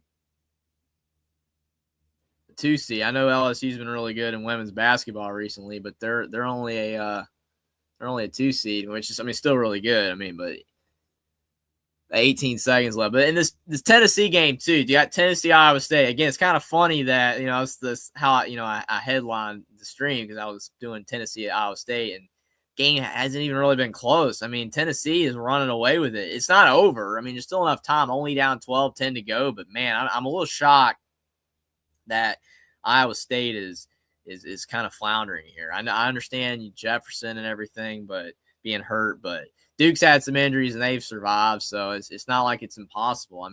Iowa State's got other good players. I don't even know who has the ball with Duke LSU here. Jackson says, glad the Braves won against the Royals, but what I want is to see the Braves go to a World Series. Yeah, that'd be great for you, Jackson. I'm not a big baseball guy. I'm not. I can't argue that I am. I do watch it some though. In the middle of the summer, if there's nothing on TV, I usually watch that TBT tournament thing in the summer. I watch that, and some NBA summer league stuff. But okay, there's not a lot on. But I'll watch some baseball. There's nothing on. It's something to watch. Something to have background noise for. If you're doing other stuff. But I live in North Carolina. North Carolina is a big basketball state. I've grown up a big basketball fan. I've watched basketball my whole life, and I've also grown up a football fan. Been a Bama fan since being a little kid. So I watch a lot of football, basketball. Never been a big baseball guy. There's not a lot of people in my family that watch baseball. A few, no, it's not huge. So. Yeah, there's no team in Carolina too. With football, you got the Panthers in the pros. In basketball, I got the Hornets, even though they're mostly bad. They're better this year though. They're mostly bad. Watched a lot of Celtics ball, but liking the Celtics is like liking Ohio State or Bama. It's nobody likes the Celtics unless you like the Celtics. And I got no reason to like the Celtics. It's just first NBA team I ever watched was the Celtics in 2009, and that team was amazing. So, but my point is back to the baseball thing. I don't watch baseball much because there's no Carolina baseball team. There's not Atlanta's the closest thing, and a lot of people in Carolina are Braves fans. It's Braves country pretty much. And there's a few Nationals fans, but it's mostly Braves. But it's just okay, I don't not support the Braves. The Braves are doing good. I'm happy for people. Maybe I'll watch them more. I don't know. Maybe I'll try to watch baseball more. I don't know. Just one of those things where basketball and football keep me busy enough. Even in the summer, I got the UFL with spring ball, and you've got the TBT tournament. There's always something going on. So I don't know. And even the Canadian League. I don't know if you watch the Canadian League. You got Canadian football, that's on. Okay, it's something to watch. There's always something to watch. But LSU hit some free throws, so now LSU's back in front. 85-84, 9 seconds left. So looks like LSU will have a shot here. unless Duke can score at the end. DeReal says, my favorite part of the stream is when Kay predicted Ohio State to beat Alabama 62-3. Okay, yeah, I misread that comment earlier. I said, oh, Alabama's won games by okay, plus 59. Yeah, okay, no. Yeah, absolutely. I kind of was, honestly, I didn't hear everything Caden said, to be fair. He was, when he started doing all that, I was just like, all right. Yeah, I mean, Ohio State is not going to beat Alabama 62-3. Just like we had, Jackson knows what I mean, but and Will too. But the Notre Dame beating Ohio State like 70-3 or whatever, Alabama or Ohio State beating Notre Dame 70-3, whatever. Like, no, those type of predictions are just crazy. They're not going to happen. Bama's not going to win 62-3. Ohio State's not going to win 62-3. It's going to be closer than that. It should be close to that. I know Alabama's not elite anymore. They've fallen off. Alabama's not Clemson. But they've not fallen off like Clemson. To me, Alabama's still really good. They have fallen some, and they got to get back on track.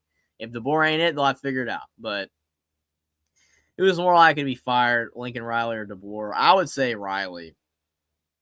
I mean, DeBoer, he just can't go 8-4. As long as he goes 9-3 or better, he's probably okay. 10-2 or better, he's fine. But 8-4, I'd be worried. Riley, I mean, I don't know.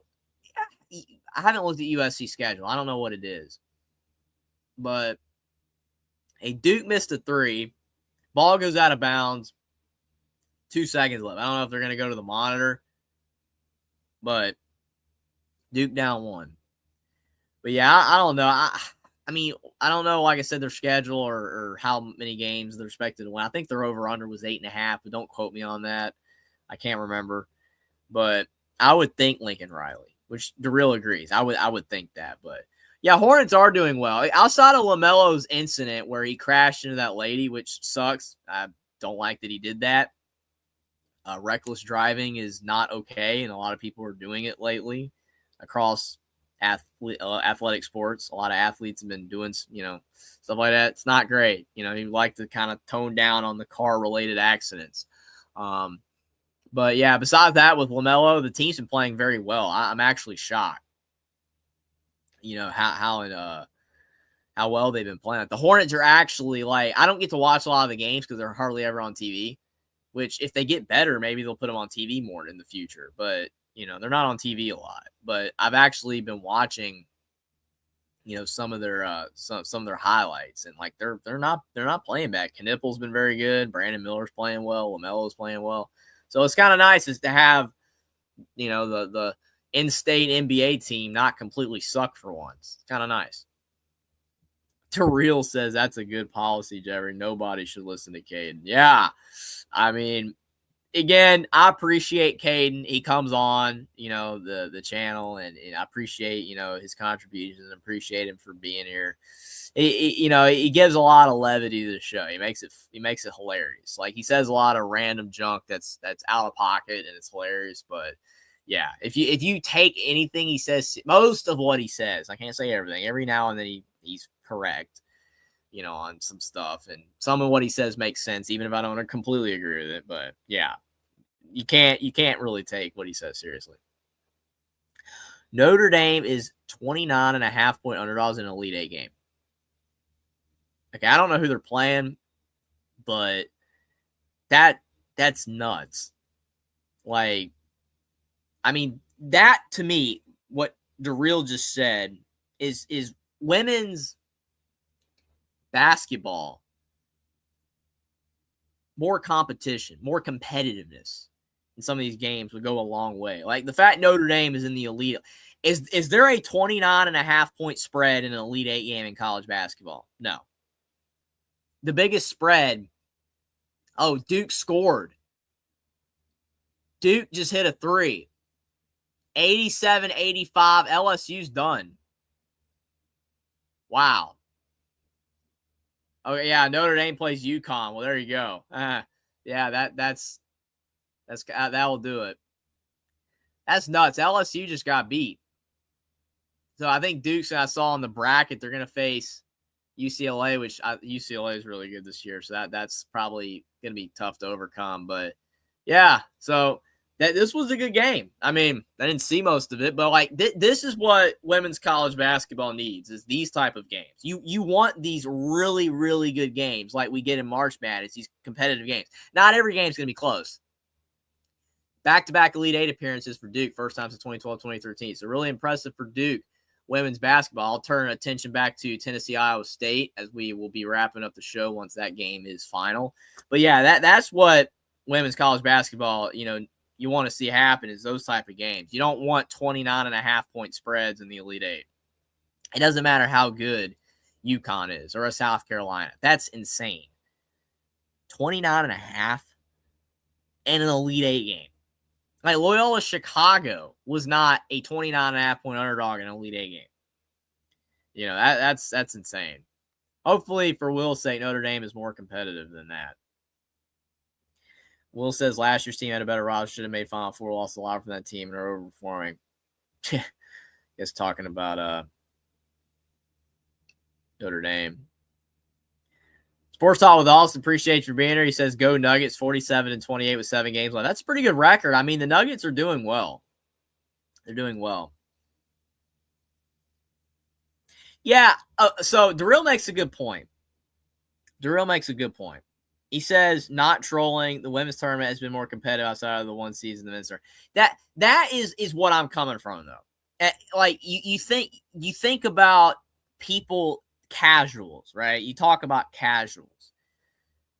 A lot of people that I know that do not watch basketball at all, except March Madness, their response to me when I'm like, well, why do you not watch basketball except during March Madness? Well, I watch March Madness because it's fun and there's upsets and it's crazy and it's the tournament, single elimination, you lose, you're done and all that stuff and whatever. I'm not talking about people like us that watch the regular season and we keep up with the bracketology and we watch all that type of stuff. People like that. I just know, like, the common sentiment online is that you see UConn beating, like, Syracuse the other day, 65-12 at half, and that's what people think the entire – because I agree. There are actually a lot of competitive games, because I made a comment on Twitter about, like, the non-competitiveness. And someone showed me, like, hey, this overtime game, like, there was an overtime game the other day, and there's a lot of close games. Like, the Duke LSU game was fantastic, but if Duke gets blown out against UCLA and the Notre Dame gets blown out against UConn, that's not helpful. Like, you want all of the games to be at least like you believe you have a shot. If you go up against the elite teams like UConn and UCLA or LSU some years or South Carolina, you just get destroyed. That kind of hurts. I think if the entirety of women's March Madness gets more competitive, including the top, that would help a lot. But anyway, women's college basketball has gained a lot more popularity recently. It's doing a lot better. A lot more people are watching and talking about it, and it's great that there's a lot of competitive games. That was a good finish, though. We'll see what happens. Definitely interesting to see if they're still going to always be the blowout to the top with the UConns, South Carolinas, or if more teams, are able to catch up with them eventually. Right now, Iowa State, though, cutting this thing to 10, 61-51, 7 to go in the second half. It's not over yet. Lipsy's keeping a minute. He's got 17, 6 of 12 from the field. Do the Cyclones have a final gasp? A final burst to get back in this game? Tennessee's been doing really good. Gillespie for 3. It's off the mark. Iowa State with the board. Running down the court. Going up with it. Off the mark. No foul. Iowa State with the rebound. 10-point game. Still enough time. Over 6 minutes to go. Man, Tennessee with 14 offensive rebounds. Iowa State's getting cooked on the glass. Iowa State off the mark again, and then there is a foul on the floor. And that will take under the 8 timeout or not. No. Well, I might have thought it might have been the under 8 timeout, but I just flipped this game over, so I didn't see if they already have one. Sports Talk with Austin says Iowa State injury bug hits them again. I got to stop picking them. Maybe they'll go somewhere. Yeah, it sucks. Like, Iowa State, like, they're a really good program right now with Otzelberger, especially if he stays. That's the big key for them. They really need him to stay and not go somewhere else. But he's done a really good job there. Like Steve Prohm had success, and then the end of that, tenure fell apart. And then, they like last year he was there, he won like 2 games. And then Otzelberger comes in and like instantly flips them. Like they turn it around. And they've been very competitive. They've been one of the better teams in college basketball the last few years. But like they just can't go far for one reason or another in March, like far enough to like a Final Four. They've had some runs. But you see Otzelberger bringing, like trying to fire up the crowd, bringing the energy, cut it to 9 as they split the free throws. 6:20 to go. Tennessee, again, been doing a great job down low. They've dominated the paint. Gillespie, they kick it inside, and Tennessee for 2. Iowa State's going to have 0 chance if Tennessee just keeps living in the paint like that. J.P. Estrella, he's only got 4 points, but a big bucket there to put Tennessee back ahead by double digits. Iowa State for 3, air ball. That's not going to bring you back. Tennessee ball, 5:50 to go.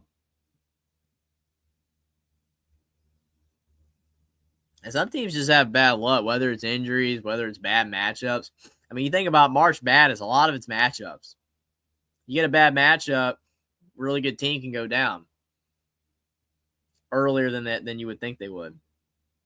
Jackson says, well, on the bright side, Michigan get out the belt and spank Tennessee. You're really just pushing for Tennessee just get blown out, man. That's funny. That is hilarious. I mean, it's fair. It's fair. Alabama's rivals, not a Rick Barnes fan. That's fair. I got you, man. That's just funny. You're just like, I don't want a competitive game. I want Tennessee to just get destroyed. That's so funny. Imagine if Tennessee won, though.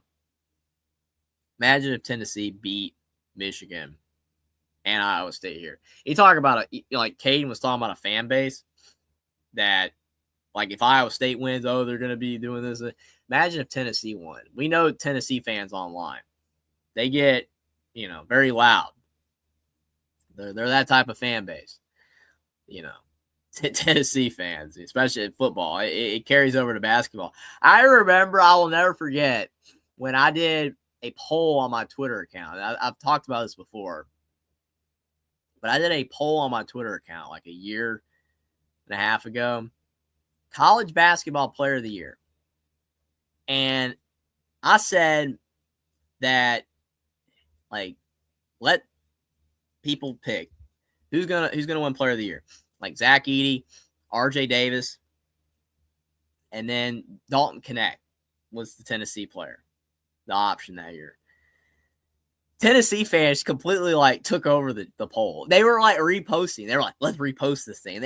All Tennessee fans were sending it all over the internet. And I had like thousands of votes, all from Tennessee fans. And the poll was 99% in favor of Dalton Knecht winning college basketball player of the year, even though he had 0% shot of doing it because Zach Edey was going to win it all along. RJ Davis had a better argument. Trust me, Dalton Knecht was great. But I just thought it was funny. That's what Tennessee fans are capable of. That right there. I still, to this day, just laugh about that. And I know some Tennessee fans. I mean, I even have, a few, not a lot, because most of my family are Bama fans, but a few Tennessee fans in my family in the extended stuff. So, I've engaged. I've talked with a lot of Tennessee fans in my life, and they're very passionate. But their football team does not really match. They're passionate. Side of themselves. I mean, they don't win at a high enough level consistently. But, to be fair, I mean, at least they're passionate. Nebraska fans are still passionate, even though they're not good. Indiana fans are still passionate, even though their basketball team isn't good. Football doing what they're doing now. But, I guess you got to give Tennessee, some regards there. So, but, yeah, Jackson, why the bad blood for Tennessee's basketball? Yeah, I mean, if Tennessee wins, good for them. I really, at this point, I don't care who wins. All the teams that I like a lot are out, so it doesn't matter. I mean, if Arizona wins, Michigan State, at a 1, it'd have been cool with them if Izzo could have done it again. But UConn, we'll see if they could do it again. I don't know. It'll be interesting. I think it's been a fun tournament. I'm not gonna go out there and be like, there's not really anybody out there I just don't want to win left. I mean, Dan Hurley, if we want to see Dan Hurley do it again, I don't know, but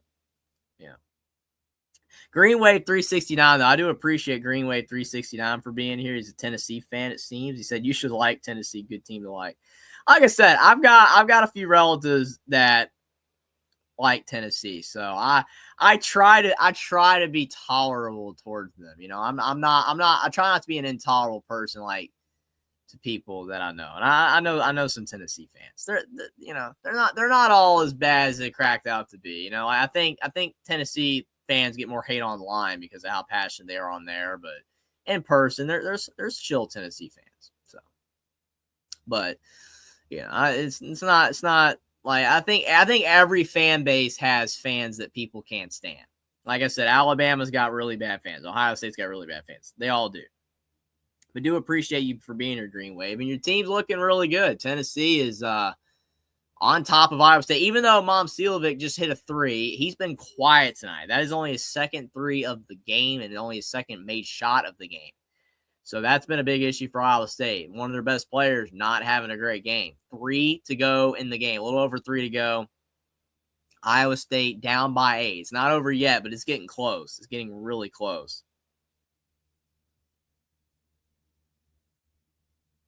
Oh, we got Hummus Hero saying in the chat, saying, hey, Jeffrey and friends, appreciate you for being here. Darrell says we appreciate you.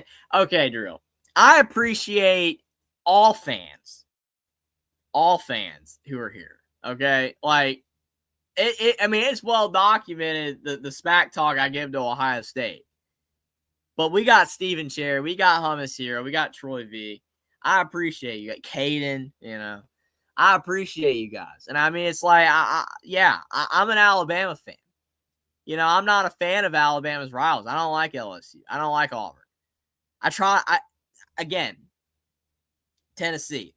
When it's the third Saturday in October, I want Alabama to beat the crap out of Tennessee. But, you know, it's like, again, you know, I try to be fair. You know, especially, you know, if I know a lot of people that are a fan of a certain team, I try to be fair at least. You know, I try to even be fair with Ohio State. I try. It's just, my goodness, like, it's hard sometimes, but I try, you know, Michigan, all these teams, Georgia. Like, I try to be nice to Georgia fans. And I know a few Georgia fans, and I mean, like, I legitimately think that they don't really care for what's going on with Kirby Smart and all the DUIs and all the, you know, speeding tickets and all this other stuff that's going on. But they love their team, so they kind of like, you know, bat an eye. But, you know, it's not ideal. You know, I wouldn't be rooting for that, but whatever. I mean, I've called out Alabama for the stuff Alabama's had with, you know, the Brandon Miller thing and the Bediako thing. I'm fair. I try to be fair. Like, I'm not gonna, you know, support stuff that I don't care for on that department. I still support Alabama and I love Alabama, but I don't like stuff like that. You know, but you know. Hummus says Jackson is rooting for Tennessee. I think Jackson is definitely not rooting for Tennessee. It's funny because it was like a funny thing to root for, like Rick Barnes getting eliminated early because he always would get eliminated early. But again, he's doing a lot better now. Tennessee has been advancing further. I have to give him credit where credit's due. A lot of years when he was at Texas, he did not advance. Texas. A lot of years at Texas. He got fired, you know, for that. He goes to Tennessee, and it's kind of the same old story. Not going far, but now he is. He's actually going on runs. And granted, I still think Iowa State was a better team. If they had Jefferson, maybe, but Tennessee has kind of dominated this game. It's wild that Iowa State made Kentucky look so bad. But Tennessee's making Iowa State look so bad. Because I didn't think Tennessee was necessarily like a lot better than Kentucky. Like, Tennessee was a 6 seed. Iowa State, or not Iowa State. Tennessee was a 6 seed. Kentucky was a 7 seed.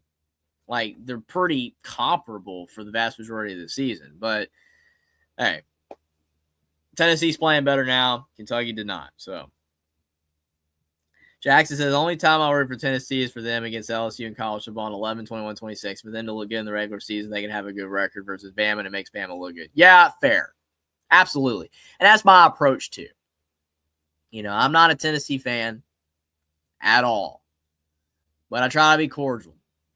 You know, some of those Those relatives, right? I try to be cordial. And I agree with Jackson. It's better when Tennessee's good because if Alabama beats Tennessee and they're not good, then it doesn't do anything.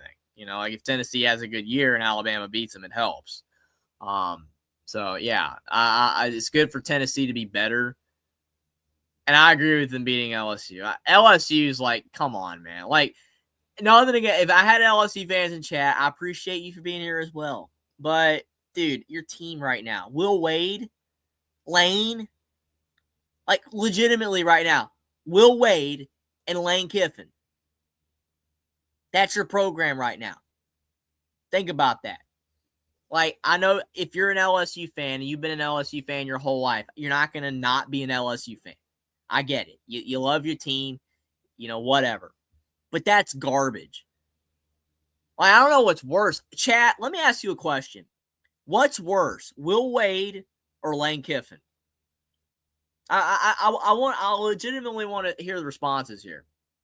I'm interested because both are horrific, and both situations were handled horrifically.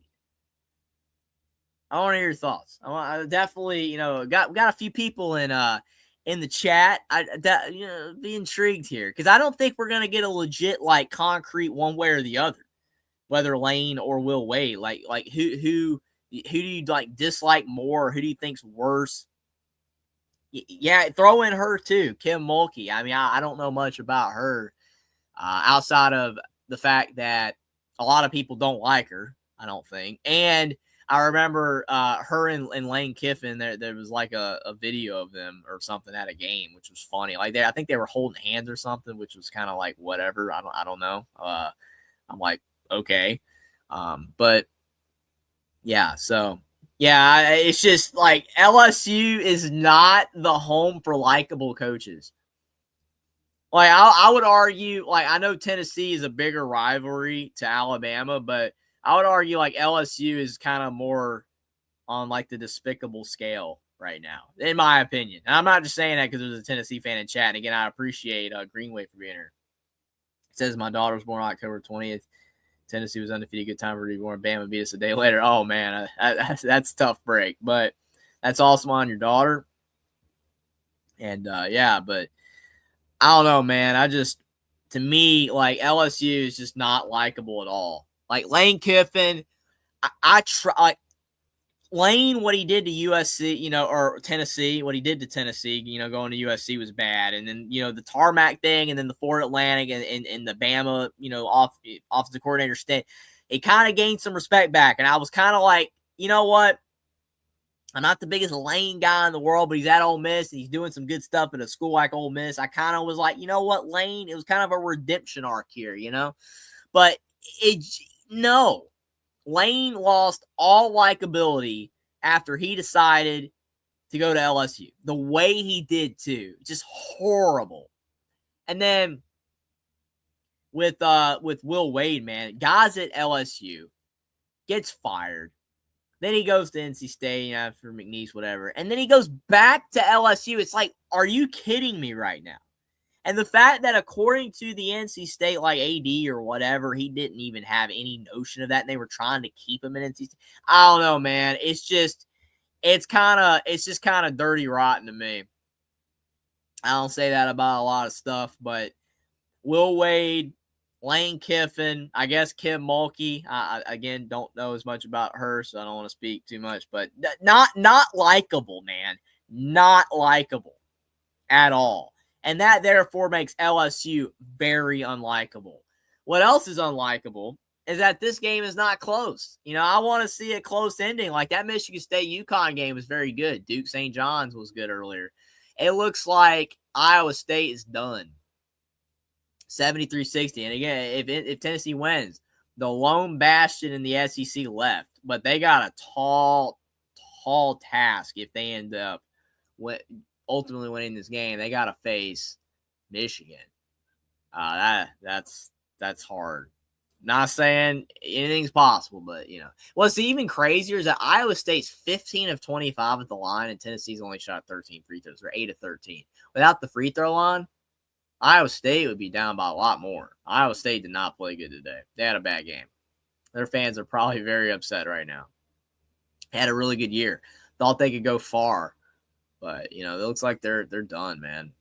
Yeah, that they're chunking up a bunch of garbage. I mean, Tennessee, that was a bad shot as well there, but like Iowa State's just not playing well. Good dunk, but I mean Tennessee, smart not to foul. And now you got a timeout from Otzelberger, probably trying to rally his team, tell them what to do. I mean, they got a foul. Like, you kind of have to foul, but we'll see. But 11-point game. Looks like it's about over. Sports Style Vols says Tennessee, Michigan, go Vols. Do it for Rick Barnes. Sorry, Jay and Jerry. Yeah. Yeah, it's tough, man. Like, it hurts. Like, Alabama gets eliminated and Tennessee is in the Elite Eight. Like, I don't think between those two, if before the round of 64, if we had said who was more likely to make the Elite Eight, Alabama or Tennessee, I think we would have said Alabama, pretty sure. But hey, credit where credit's due to Tennessee. Iowa's still definitely the biggest surprise. Iowa's been very shocking. And now Ben McCollum has been hailed the new Curt Cignetti, which I still disagree with. We got to see more from Ben McCollum before we say that he's the next Curt Cignetti. But again, people jumping on that train, that bandwagon. We got an 11-point game. Looks like it's about over. Right when it ends, I'm definitely going to end the stream because it's getting late. But I do appreciate everybody for being here. Definitely, we had a lot of people in chat. We got Gary Shaw in chat, content guy, Green Wave. All you guys, thank you for stopping by. A lot of Tennessee fans, go Big Orange. Definitely, good for Tennessee. Good for Rick Barnes. He's having a very good toward the tail end of his coaching career. This is a big resurgence for him. But if you guys enjoyed the show, definitely like the stream down below. Subscribe to the channel if you're new. Share the stream out on social media. I appreciate all the support you guys have shown tonight. And, throughout the years, definitely appreciate all you guys for always being here for these shows. Especially ones like Hummus, Sports Talk with Austin Jackson. You guys are awesome. Appreciate you guys for being around. Will and D, The Real. Mark Rogers stopping by. That's awesome. Definitely appreciate Mark Rogers for stopping by. It's been fun. I mean, I love doing these streams. I miss doing it. I used to do a lot more play-by-play reactions, but just haven't had all as much time. But I love doing these. They're fun, especially when the games are good. I remember when I did an NBA reaction one time to the Celtics, in the playoffs a few years ago, and Derek White hit that ridiculous shot. Man, that was crazy. That was before Tatum got hurt. That was last year. That was before Tatum got hurt. Yeah. Crazy game. So it's so fun when you get to react to something that's like wild like that live. It's like you're not expecting anything crazy to happen, and then just boom. It says, I want to see a Big Ten team in the conference title draft, but I don't want it to be Michigan. Well, fair. I mean, unfortunately for you, Michigan's probably the likeliest option. I mean, Illinois maybe, but probably Michigan. Michigan is the cheaters look pretty dominant. It's so funny. Go Hummus. You're going to put your orange on Sunday. Go Vols. I mean, probably a lot of Ohio State fans will be Tennessee fans. It's kind of what happens when you don't like a team. It's like Alabama, probably the same thing. Like, you don't like a certain team, but like you kind of need them to win, because you don't like this other team. It happens to all fans. Arizona and Duke do exist. Arizona and Duke definitely exist. Arizona is really good. I would argue that Arizona has just as good of a shot as Michigan. Like, Arizona is playing very well. So, definitely shout out to Arizona. Shout out Michigan. Duke as well, even though I still don't think Duke's playing that great. I don't think so. But, again, they're in the Elite Eight. They've gotten this far, so you can't take that away from them. I just don't think they're playing as good as maybe that, that they are capable of. But they are getting healthier. So, Iowa State, they lose 76-62. Rick Barnes, TJ Otzelberger exchanged quick words there, quick handshake, and it's over. That's it. That is the end of the Sweet 16. The Elite Eight. Purdue can win it all. Okay. No. We'll see, but no. We'll see, though. You never know. But do appreciate everybody for being here. sad to see everybody, the fans that are sad. Your team went this far and you couldn't get it done. But, that's the downside to March, Purdue is playing great, but it's Purdue. Yeah, it's Purdue, man. I mean, do we really think Purdue? Like, come on. But do appreciate everybody for being here again. Like the stream if you enjoyed the show. Subscribe to the channel if you're new. Share the stream on social media. But most importantly, thank you to you guys. It was a fun show. Definitely. I can't say this is my last play-by-play reaction. I can't say that for sure. Not making any promises, but I will try to do another one. Don't know when, don't know how, what game or when, but like I said, it's been fun. I'm glad I got to do this one. Glad I got to do the Alabama-Texas Tech one. I love doing the play-by-play reactions. You guys in chat always make it so much better. But we've got an Elite Eight, folks. 4 big games coming up tomorrow and Sunday. And it's going to come down to those games, who's going to be in the Final Four. And some teams we expected, some teams we didn't. Like Iowa, it's crazy. Iowa, Illinois, Duke, UConn, Arizona, Purdue, and Michigan, Tennessee. Tennessee and Iowa being the biggest shocks, biggest surprises. But it's good. It looks like a really good Elite Eight. I can't wait for the games. Like I said, if I have time to do a play-by-play reaction, I will. But we'll definitely see. But appreciate Kay for the super chats. Appreciate all you guys for being here. And congrats to every team that won tonight. Sucks Bama lost, but congrats to Michigan. And definitely I can't wait to see what happens as we start wrapping up the 2025-2026 basketball season to see who takes down the crown, who wins it all, who wins the national championship and one shining moment. Always love it every single year. Hate we're getting toward the end, but as always next year, definitely love college basketball, love March Madness. Can't wait to see what happens. But appreciate everybody, and I hope everyone has a great night.